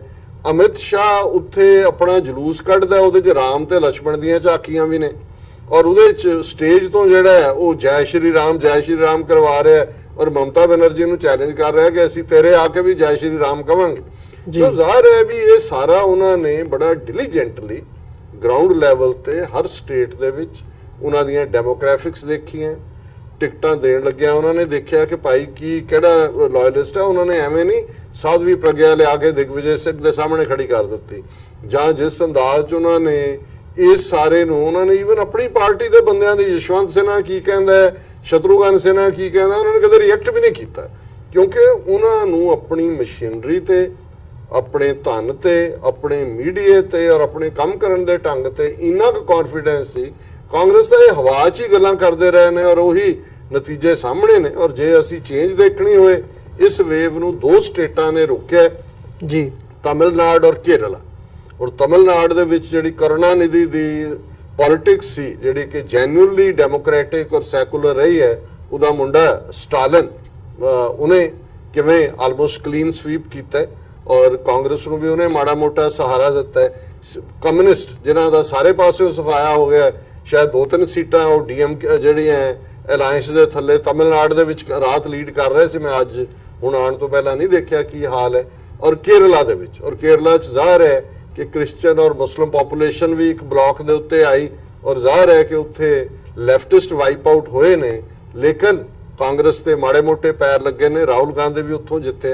ਔਰ ਤੁਸੀਂ ਇਹਨਾਂ ਦੀ ਮਿਸ ਕੈਲਕੂਲੇਸ਼ਨ ਦਾ ਅੰਦਾਜ਼ਾ ਲਾਓ ਵੀ ਅਮੇਠੀ 'ਚੋਂ ਉਹ ਸਮ੍ਰਿਤੀ ਇਰਾਨੀ, ਟੋਟਲੀ ਅਨਪੜ੍ਹ ਖਤੂਤ, ਉਹ ਆ ਕੇ ਜਿਹੜੀ ਹੈ ਬਾਹਰੋਂ ਆ ਕੇ ਉੱਥੋਂ, ਪਹਿਲਾਂ ਵੀ ਉੱਥੋਂ ਖੜੀ ਸੀ, ਲੱਖਾਂ ਵੋਟਾਂ ਦੇ ਨਾਲ ਇਹ ਜਿੱਤਿਆ ਸੀ। ਸੋ ਇਹਨਾਂ ਦੇ ਕੋਲ ਜੇ ਤੁਸੀਂ ਆਪਣੀਆਂ ਜਿੱਤੀਆਂ ਸਟੇਟਾਂ ਨੂੰ ਵੀ, ਰਾਜਸਥਾਨ, ਮੱਧ ਪ੍ਰਦੇਸ਼, ਛੱਤੀਸਗੜ੍ਹ, ਉਹਨਾਂ 'ਚ ਤੁਸੀਂ ਕੈਲਕੂਲੇਟ ਨਹੀਂ ਕੀਤਾ, ਸਮਝ ਲਿਆ ਜੀ ਅਸੀਂ ਜਿੱਤ ਗਏ ਆ। ਹੁਣ ਪਾਰਲੀਮੈਂਟ ਦੇ ਵਿੱਚ ਵੀ ਇਹੀ ਵੇਵ 'ਚ ਇਵੇਂ ਨਹੀਂ ਹੁੰਦਾ। ਲੋਕਲ ਮੁੱਦੇ, ਡਿਫਰੈਂਟ ਮੁੱਦੇ ਜਿਹੜੇ ਨੇ ਉਹਦੇ ਤੇ ਲੜੇ ਜਾਂਦੇ ਨੇ।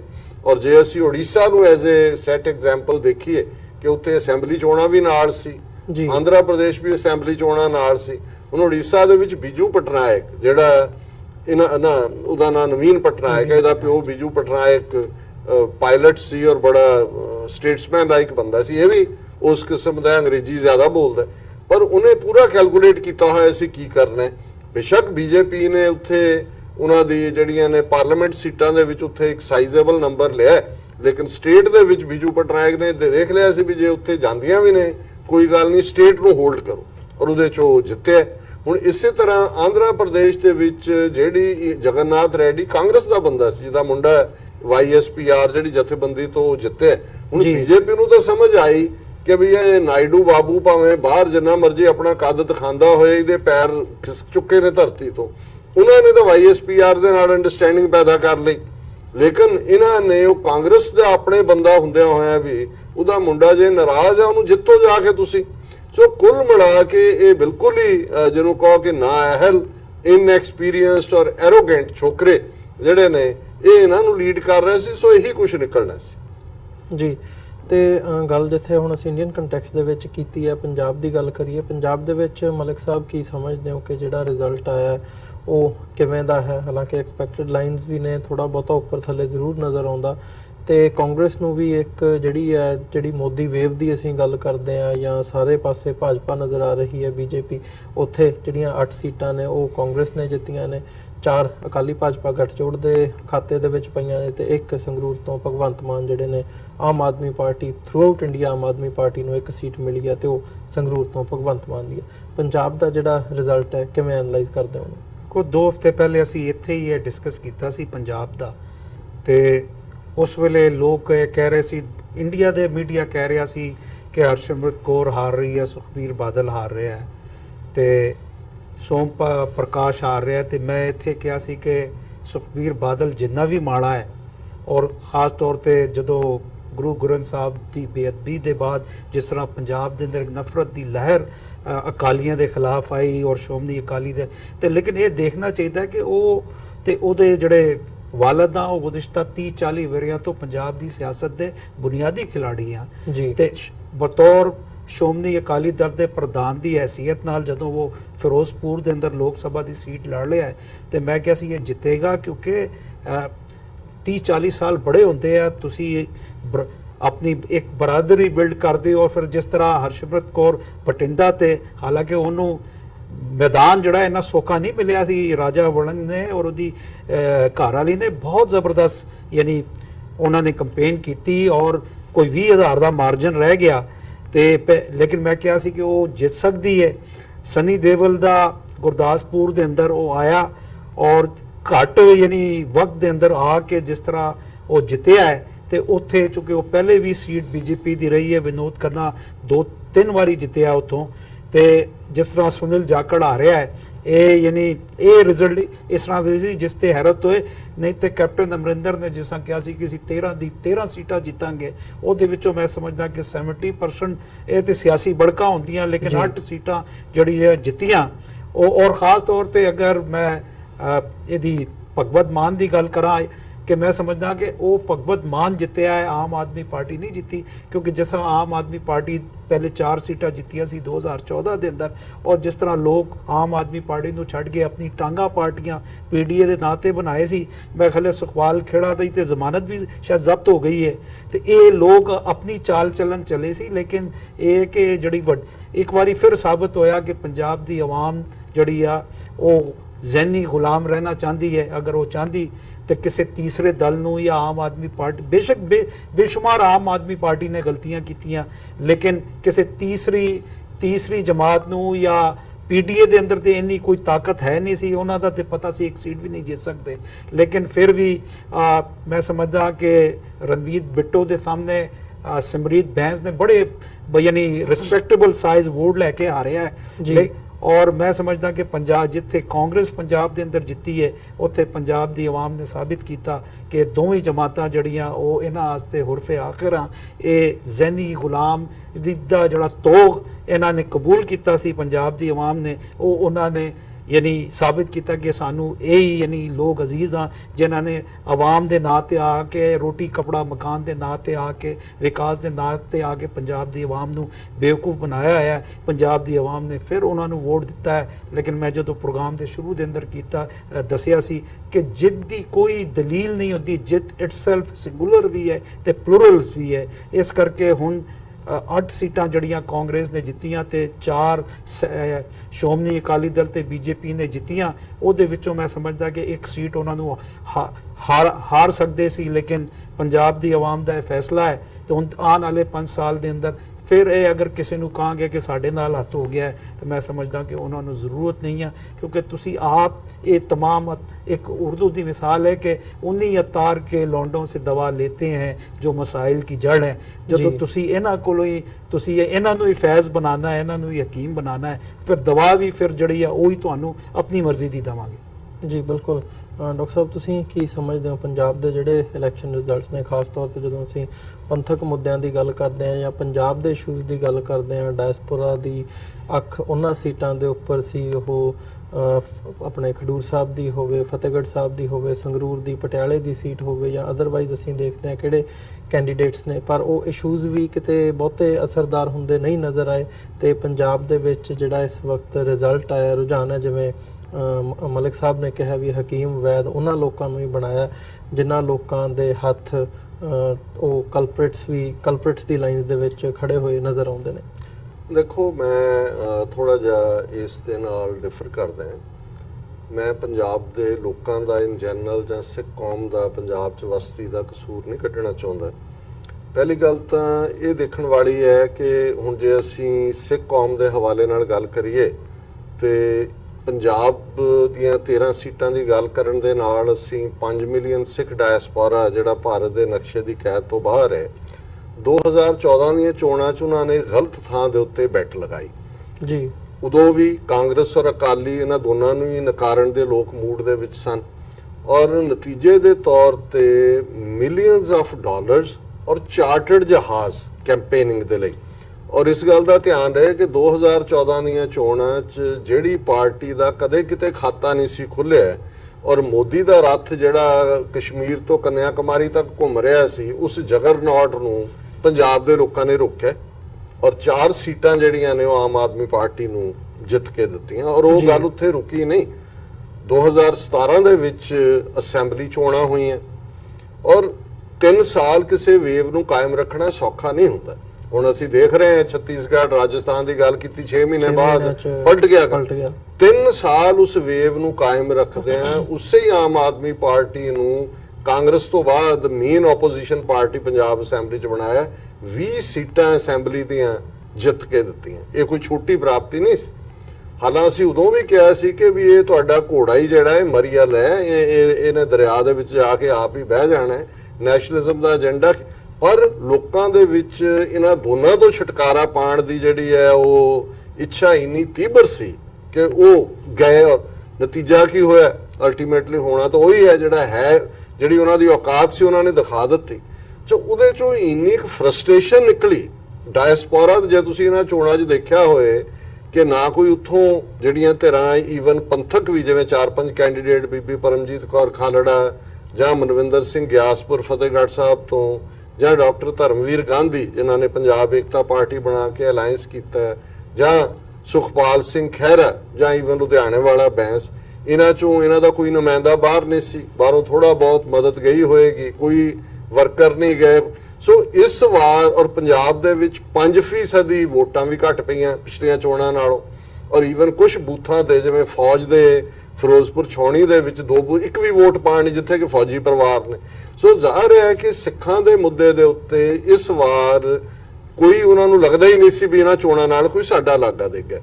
ਇਹਦੇ ਬਾਵਜੂਦ ਫਿਰ ਅਸੀਂ ਜਦੋਂ ਰਿਸੋਰਸਿਸ ਦੀ ਗੱਲ ਕਰਦੇ ਹਾਂ, ਇਹਦੇ 'ਚ ਕੋਈ ਸ਼ੱਕ ਨਹੀਂ ਹੈ, ਬੇਸ਼ੱਕ ਨਵਜੋਤ ਸਿੱਧੂ ਇੱਕ ਜੋਕਰ ਕਿਸਮ ਦਾ ਬੰਦਾ ਹੈ, ਉਹਨੇ ਕਦੋਂ ਕੀ ਕਹਿਣਾ ਉਹਦਾ ਇਤਬਾਰ ਨਹੀਂ ਹੈ, ਪਰ ਉਹਦੀ ਇਹ ਗੱਲ ਗਲਤ ਨਹੀਂ ਸੀ ਜਿਹੜੀ ਉਹਨੇ ਬਠਿੰਡੇ 'ਚ ਆ ਕੇ ਕਹੀ ਕਿ ਇਹ ਰਲੇ ਹੋਏ ਨੇ, ਕੌਣ ਹੈ ਜਿਹੜਾ ਨਹੀਂ।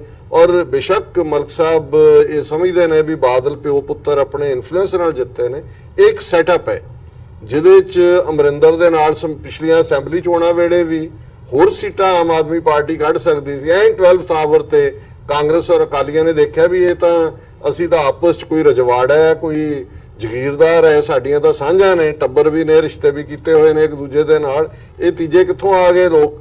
ਔਰ ਉਹਨਾਂ ਨੇ ਵੋਟਾਂ ਜਿਹੜੀਆਂ ਨੇ ਇੱਧਰ ਭੁਗਤਾਤੀਆਂ ਸੀ। ਔਰ ਇਹੀ ਗੱਲ ਹੁਣ ਹੋਈ। ਹੁਣ ਅਮਰਿੰਦਰ ਦੀਆਂ ਲੱਤਾਂ ਦੁਖਦੀਆਂ ਸੀ ਕਿ ਵੀ ਉਹ ਬਠਿੰਡੇ ਕਿਸੇ ਚੋਣ ਪ੍ਰਚਾਰ 'ਚ ਨਹੀਂ ਗਿਆ। ਇੱਕ ਵਾਰੀ ਉਹਦੇ ਨਾਲ ਪ੍ਰਿਯੰਕਾ ਦੇ ਨਾਲ ਆ ਗਿਆ ਕਿਉਂਕਿ ਉਹ ਟੂਰ ਵੜੈਚ ਜਿਹੜਾ ਉਹ ਖੜਾ ਕੀਤਾ ਸੀ ਵੜਿੰਗ, ਉਹ ਖਾਸ ਬੰਦਾ ਹੈ ਰਾਹੁਲ ਦਾ। ਇਸੇ ਤਰ੍ਹਾਂ ਫਿਰੋਜ਼ਪੁਰ ਬਿਲਕੁਲ ਹੀ ਨਹੀਂ ਗਿਆ। ਔਰ ਜੇ ਤੁਸੀਂ ਪਿਛਲੀਆਂ ਚੋਣਾਂ ਵੇਲੇ ਵੀ ਦੇਖੋ, ਜਦੋਂ ਕਿ ਬਾਦਲ ਲੰਬੀ ਤੋਂ ਹਾਰ ਰਿਹਾ ਸੀ ਜਰਨੈਲ ਸਿੰਘ ਦਿੱਲੀ ਦੇ ਕੋਲੋਂ, ਅਮਰਿੰਦਰ ਜਾ ਕੇ ਲੰਬੀ ਹਲਕੇ 'ਚ ਖਲੋ ਗਿਆ ਸੀ ਔਰ ਉਹਨੂੰ ਜਿਤਾਇਆ ਸੀ। ਸੋ ਇਹ ਸੈਟਅਪ ਸੀ। ਔਰ ਪਟਿਆਲੇ 'ਚ ਜਿੱਥੇ ਪਰਨੀਤ ਕੌਰ ਹਾਰ ਰਹੀ ਸੀ ਇੱਕ ਸਟੇਜ ਦੇ ਉੱਤੇ, ਇਹਨਾਂ ਨੇ ਰਖੜਾ ਲਿਆ ਕੇ ਖੜਾ ਕੀਤਾ ਜਿਹੜਾ ਬੜਾ ਵੀਕ ਕੈਂਡੀਡੇਟ ਸੀ ਉੱਥੋਂ ਦੇ ਲਿਹਾਜ਼ ਨਾਲ। ਸੋ ਮੈਂ ਸਮਝਦਾ ਵੀ ਦੂਸਰਾ ਪਾਰਟ, ਮੈਨੂੰ ਇਹ ਹੈਰਾਨੀ ਨਹੀਂ ਹੈ ਵੀ ਪੰਥਕ ਜਿਨ੍ਹਾਂ ਨੂੰ ਸੋਚ ਵਾਲੇ ਅਸੀਂ ਕਹਿੰਦੇ ਉਹ ਹਾਰੇ ਨੇ। ਮੈਂ ਸਮਝਦਾ ਵੀ ਪੰਜਾਬ 'ਚ ਜੇ 2-2.5 ਲੱਖ ਵੋਟ ਬੀਬੀ ਪਰਮਜੀਤ ਕੌਰ ਖਾਲੜਾ ਲਿਜਾਂਦੀ ਹੈ ਜੀ, ਟੋਟਲ ਕੰਸਟੀਚੁਐਂਸੀ ਦੀ 30% ਵੋਟ ਹੈ, 1.5 ਲੱਖ ਵੋਟ ਮਲਵਿੰਦਰ ਗਿਆਸਪੁਰ ਲਿਜਾਂਦਾ ਹੈ, 2-2.5 ਲੱਖ ਲੁਧਿਆਣੇ ਵਾਲਾ ਲਿਜਾਂਦਾ ਹੈ, ਸਰ ਸਿਮਰਜੀਤ ਸਿੰਘ ਮਾਨ 50,000 ਪਲੱਸ ਵੋਟਾਂ ਲੈਂਦੇ ਨੇ, ਸੁਖਪਾਲ ਖਹਿਰਾ 50,000 ਪਲੱਸ।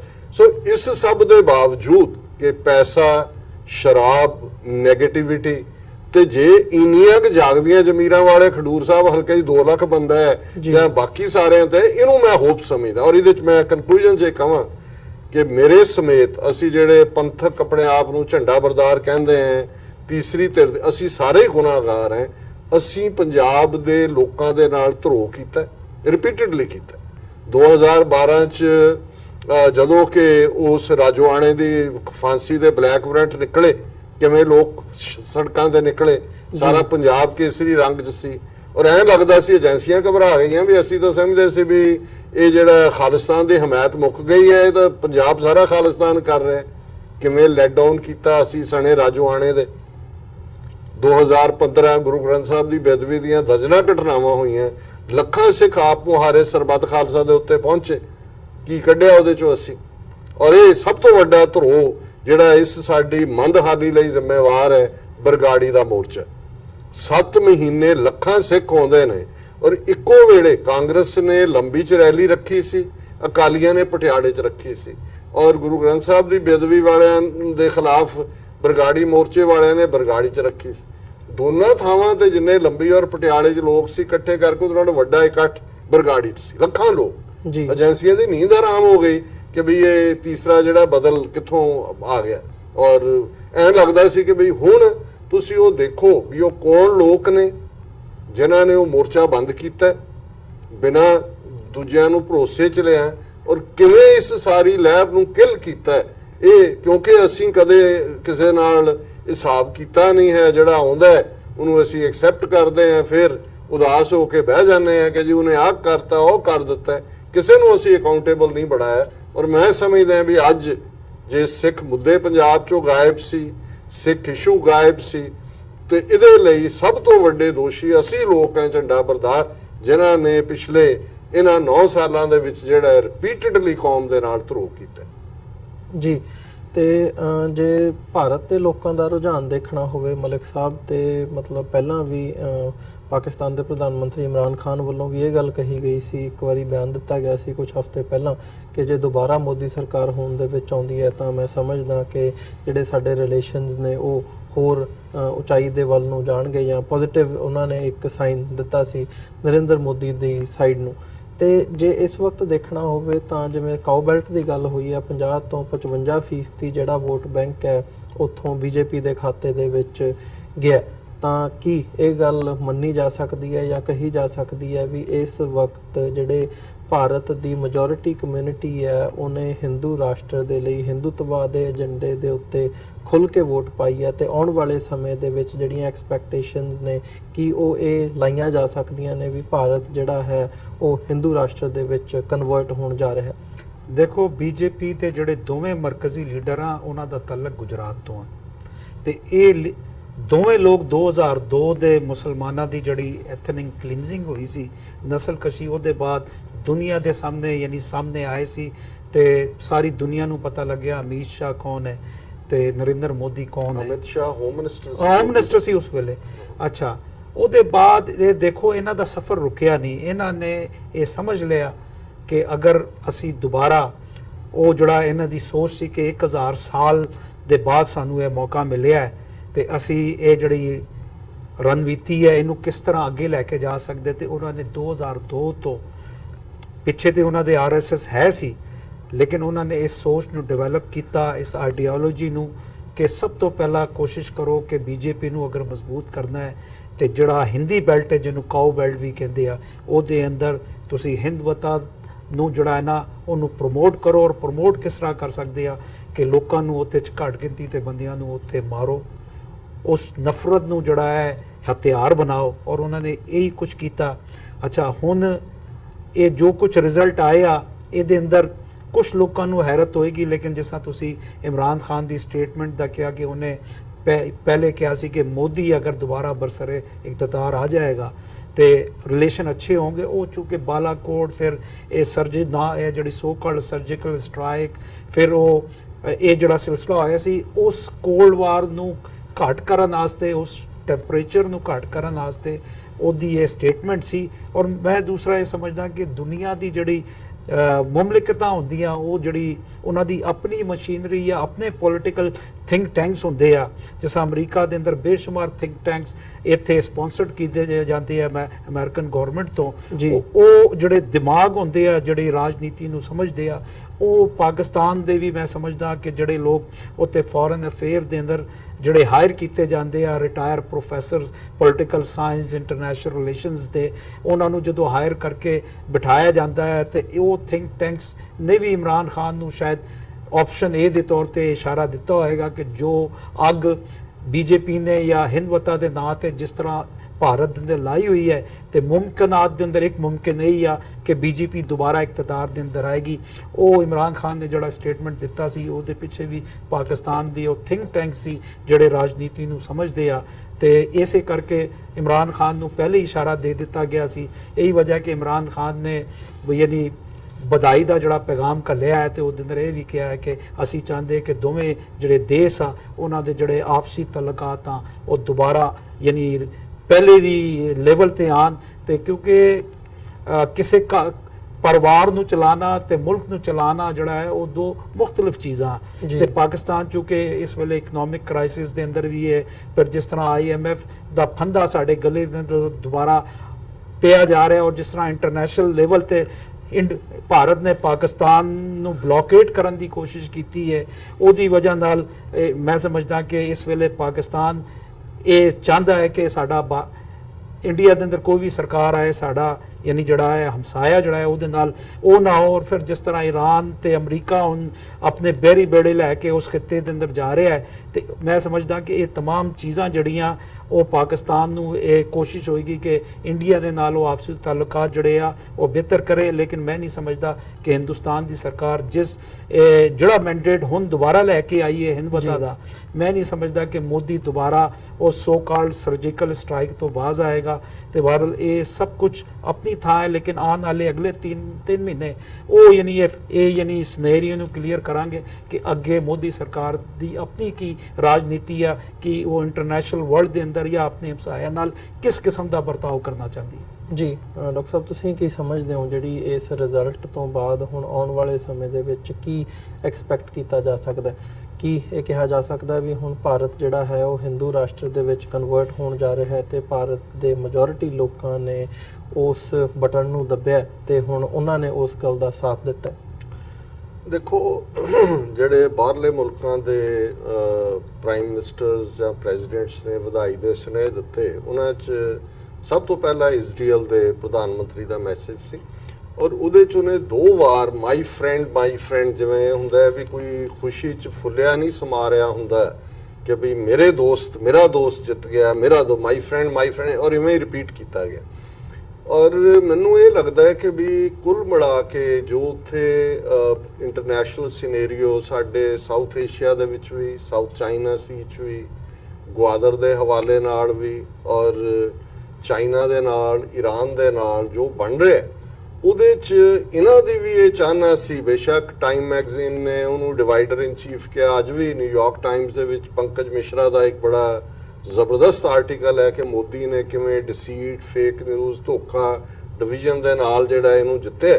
ਲੇਕਿਨ ਮੋਦੀ ਦਾ ਆਣਾ ਅਮਰੀਕਾ, ਇਜ਼ਰਾਈਲ ਔਰ ਇਹ ਸਾਰਿਆਂ ਨੂੰ ਵੀ ਸੂਟ ਕਰਦਾ ਜੀ। ਹੁਣ ਜ਼ਾਹਰ ਹੈ ਕਿ ਕਸ਼ਮੀਰ ਦੇ ਵਿੱਚ ਜਿਹੜੀ ਨੀਤੀ ਰਿਪਰੈਸਿਵ ਰਹੀ ਔਰ ਇਹਨਾਂ ਦਿਨਾਂ 'ਚ ਕੀ ਚੱਲ ਰਿਹਾ ਅਜੇ ਵੀ ਜਿਹੜਾ, ਕਿਉਂਕਿ 21 ਮਈ ਦਾ ਦਿਨ ਸੀ ਜਦੋਂ ਕਿ ਈਵਨ ਜਿਹੜਾ ਮਾਰਟੀਅਰਸ ਗ੍ਰੇਵਯਾਰਡ ਹੈ ਉਸ ਦੇ ਉੱਤੇ ਇਕੱਠ ਰੱਖਿਆ ਸੀ, ਉਹਨੂੰ ਉਹਨਾਂ ਨੇ ਬਲੌਕ ਕਰਤਾ ਔਰ ਪੂਰਾ ਰਿਪਰੈਸ਼ਨ ਕੀਤਾ, ਲੋਕਾਂ ਨੂੰ ਘਰਾਂ ਚੋਂ ਨਹੀਂ ਨਿਕਲਣ ਦਿੱਤਾ। ਮਿਰਵਾਇਜ਼ ਉਮਰ ਫਾਰੂਕ ਨੂੰ ਵੀ ਉਹਨਾਂ ਨੇ ਹਾਊਸ ਅਰੈਸਟ 'ਚ ਰੱਖਿਆ। ਕਰਤਾਰਪੁਰ ਦੇ ਲਾਂਘੇ ਦੀ ਗੱਲ ਜੇ ਤੁਸੀਂ ਅਮਰਿੰਦਰ ਦਾ ਦੇਖੋ, ਹਾਰ ਤੋਂ ਇੱਕਦਮ ਬਾਅਦ ਜਿਹੜੀ ਉਹਨੂੰ ਗੱਲ ਇਹ ਸੁੱਝੀ, ਉਹਨੇ ਕਿਹਾ ਜੀ ਇਹ ਜਿਹੜੀ ਨਵਜੋਤ ਸਿੱਧੂ ਨੇ ਬਾਜਵੇ ਨਾਲ ਜੱਫੀ ਪਾਈ ਸੀ ਇਹ ਬਹੁਤ ਮਹਿੰਗੀ ਪਈ ਸਾਨੂੰ, ਔਰ ਇਹ ਹਿੰਦੁਸਤਾਨ ਦੇ ਲੋਕ ਜਿਹੜੇ ਨੇ ਉਹ ਪਾਕਿਸਤਾਨ ਦੇ ਨਾਲ ਜੱਫੀਆਂ ਨਹੀਂ ਚਾਹੁੰਦੇ ਜਿਹੜੇ ਕਿ ਇੱਥੇ ਆ ਕੇ ਸਾਡੀ ਜਿਹੜਾ ਉਹ ਦਹਿਸ਼ਤਗਰਦੀ ਫੈਲਾ ਰਹੇ ਨੇ। ਹੁਣ ਤੁਸੀਂ ਜਦੋਂ ਇਹਨਾਂ ਸਾਰਿਆਂ ਨੂੰ ਦੇਖਦੇ ਹੋ ਮੈਨੂੰ ਇਹ ਲੱਗਦਾ ਹੈ ਕਿ ਵੀ ਇਹਦੇ 'ਚ ਕੋਈ ਸ਼ੱਕ ਨਹੀਂ ਹੈ। ਇੱਕ ਅਗੇਨ ਅੰਗਰੇਜ਼ੀ 'ਚ ਇਹ ਕਹਿੰਦੇ ਨੇ ਕਿ ਵੀ ਤੁਸੀਂ, ਪੰਜਾਬੀ 'ਚ ਉਹਦਾ ਬਣੇਗਾ ਵੀ ਤੁਸੀਂ ਸ਼ੇਰ ਦੇ ਉੱਤੇ ਸਵਾਰੀ ਤਾਂ ਕਰ ਸਕਦੇ ਹੋ ਪਰ ਫਿਰ ਤੁਸੀਂ ਉਤਰ ਨਹੀਂ ਸਕਦੇ। ਸੋ ਇਹ ਜਿਹੜਾ ਨੈਸ਼ਨਲਿਜ਼ਮ ਦਾ ਜਾਂ ਇਹ ਅੰਨੀ ਦੇਸ਼ ਭਗਤੀ ਦਾ ਜਿਹੜਾ ਮੰਤਰ ਜਿਨ੍ਹਾਂ ਨੇ ਪੜ੍ਹਿਆ ਜਾਂ ਪੜ੍ਹਾਇਆ ਹੁੰਦਾ ਹੈ, ਉਹ ਜੇ ਉਸ ਮੰਤਰ ਨੂੰ ਛੱਡ ਦੇਣ ਫਿਰ ਉਹ ਜਿਉਂਦੇ ਨਹੀਂ ਰਹਿੰਦੇ, ਉਹਨਾਂ ਦੀ ਜ਼ਿੰਦਗੀ ਉਹਦੇ ਚੋਂ ਨਿਕਲਦੀ ਹੈ। ਸੋ ਜਿਸ ਨਫ਼ਰਤ ਦੇ ਉੱਤੇ ਔਰ ਐਂਟਾਈ ਪਾਕਿਸਤਾਨ, ਐਂਟਾਈ ਮੁਸਲਮ, ਐਂਟਾਈ ਅਕਲੀਅਤ ਇਹਨਾਂ ਦੀ ਸਾਰੀ ਨੀਤੀ ਹੈ, ਮੈਨੂੰ ਨਹੀਂ ਲੱਗਦਾ ਕਿ ਵੀ ਇਹ ਕਿਸੇ ਆਉਣ ਵਾਲੇ ਪੀਰੀਅਡ 'ਚ ਇਹਦੇ 'ਚ ਤਬਦੀਲੀ ਹੋਏਗੀ। ਸਗੋਂ ਇਸ ਦੇ ਬਰਖਸ, ਇਸ ਦੇ ਉਲਟ ਅਫਗਾਨਿਸਤਾਨ 'ਚ ਅਮਰੀਕਾ ਦੀ ਪੁਲ ਆਊਟ ਨੀਤੀ ਦੇ ਵਿੱਚ ਵੀ ਇੰਡੀਆ ਜਿਹੜਾ ਉਹਨਾਂ ਦਾ ਘੋੜਾ ਹੋਏਗਾ। ਜਿਵੇਂ ਈਰਾਨ ਤੋਂ ਤੇਲ ਬੰਦ ਕਰਨ ਦੇ ਮਾਮਲੇ 'ਚ ਹੁਣ ਟਰਕੀ ਔਰ ਚੀਨ ਉਹ ਵੀ ਵੱਡੀ ਮਿਕਦਾਰ 'ਚ ਕਰੂਡ ਆਇਲ ਈਰਾਨ ਦਾ ਲੈਂਦੇ ਨੇ, ਅਮਰੀਕਾ ਨੇ ਦਬਕਾ ਮਾਰਿਆ, ਉਹ ਤਾਂ ਹਿੱਲੇ ਨਹੀਂ, ਇਹਨਾਂ ਨੇ 2 ਮਈ ਤੋਂ ਲੈਣਾ ਬੰਦ ਕਰ ਦਿੱਤਾ। ਸੋ ਜ਼ਾਹਰ ਹੈ ਕਿ ਇਹ ਹਰ ਹਾਲਤ ਦੇ ਵਿੱਚ ਉਹ ਜਿਹੜੀ ਇੰਟਰਨੈਸ਼ਨਲ ਗੇਮ ਉਸ ਖਿੱਤੇ ਦੇ ਵਿੱਚ ਖੇਡੀ ਜਾ ਰਹੀ ਹੈ ਉਹਦੇ ਉਹ ਮੋਹਰੇ ਨੇ, ਔਰ ਮੈਨੂੰ ਕੋਈ ਹਾਲਾਤ ਬਹੁਤੇ ਚੰਗੇ ਨਜ਼ਰ ਨਹੀਂ ਆਉਂਦੇ। ਔਰ ਪਾਕਿਸਤਾਨ ਦੇ ਵਿੱਚ ਅੰਦਰੂਨੀ ਖਾਸ ਤੌਰ ਤੇ ਬਲੋਚਿਸਤਾਨ, ਗਵਾਦਰ ਦੇ ਆਲੇ ਦੁਆਲੇ ਦੀਆਂ ਜੇ ਤੁਸੀਂ ਘਟਨਾਵਾਂ ਦੇਖੋ, ਹੋਟਲ ਤੇ ਹਮਲੇ ਤੋਂ ਲੈ ਕੇ ਔਰ ਜੋ ਕੁਝ ਇਹ ਸਾਰੇ ਪੀਰੀਅਡ ਦੇ ਵਿੱਚ ਚੱਲ ਰਿਹਾ ਹੈ, ਇਸ ਨੂੰ ਜਿਹੜਾ ਹੈ ਇਹ ਨਾਰਮਲਾਈਜ਼ ਕਰਨਾ ਇਹਨਾਂ ਦੇ ਏਜੰਡੇ ਤੇ ਨਹੀਂ ਹੈ, ਕਿਉਂਕਿ ਇਹਨਾਂ ਨੂੰ ਸੂਟ ਨਹੀਂ ਕਰਦਾ ਕਿ ਕਿਸ ਹਾਲਤ 'ਚ ਨਾਰਮਲਾਈਜ਼ ਕਰਨ।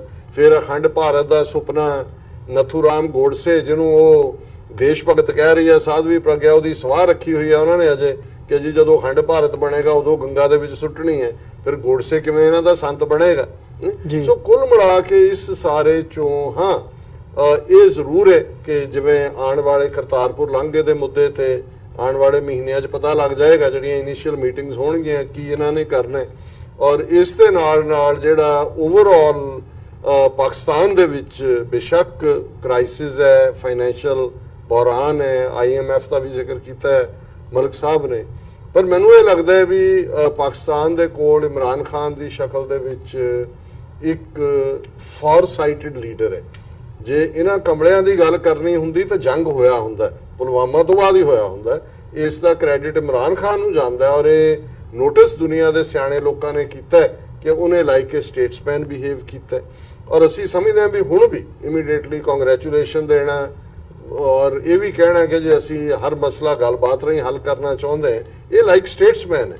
ਪਰ ਜੇ ਉਹਨਾਂ ਨੇ ਇਹਨੂੰ ਐਜ਼ ਏ ਕੋਵਾਰਡਿਸ ਹੀ ਪ੍ਰੈਜ਼ੈਂਟ ਕਰਨਾ ਜਿਵੇਂ ਅੱਗੇ ਕੀਤਾ, ਇਹ ਉਹਨਾਂ ਦੇ ਨੈਰੇਟਿਵ ਨੂੰ ਸੂਟ ਕਰਦਾ।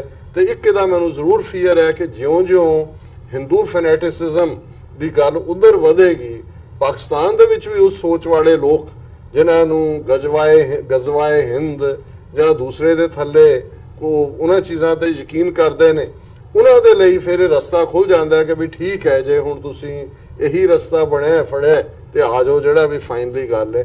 ਸੋ ਇਸ ਗੱਲ ਦਾ ਮੈਨੂੰ ਜ਼ਰੂਰ ਫੀਅਰ ਹੈ ਕਿ ਸਾਡੇ ਉਸ ਖਿੱਤੇ ਦੇ ਵਿੱਚ ਇਹ ਜਿਹੜੀਆਂ ਐਮੋਸ਼ਨਸ ਨੇ ਫਿਰਕਾ ਪ੍ਰਸਤੀ ਦੀਆਂ, ਇਹਨਾਂ ਨੂੰ ਵਧਾਵਾ ਜਾਂ ਵਡਾਵਾ ਮਿਲ ਸਕਦਾ ਜੀ। ਜ਼ਰੂਰ।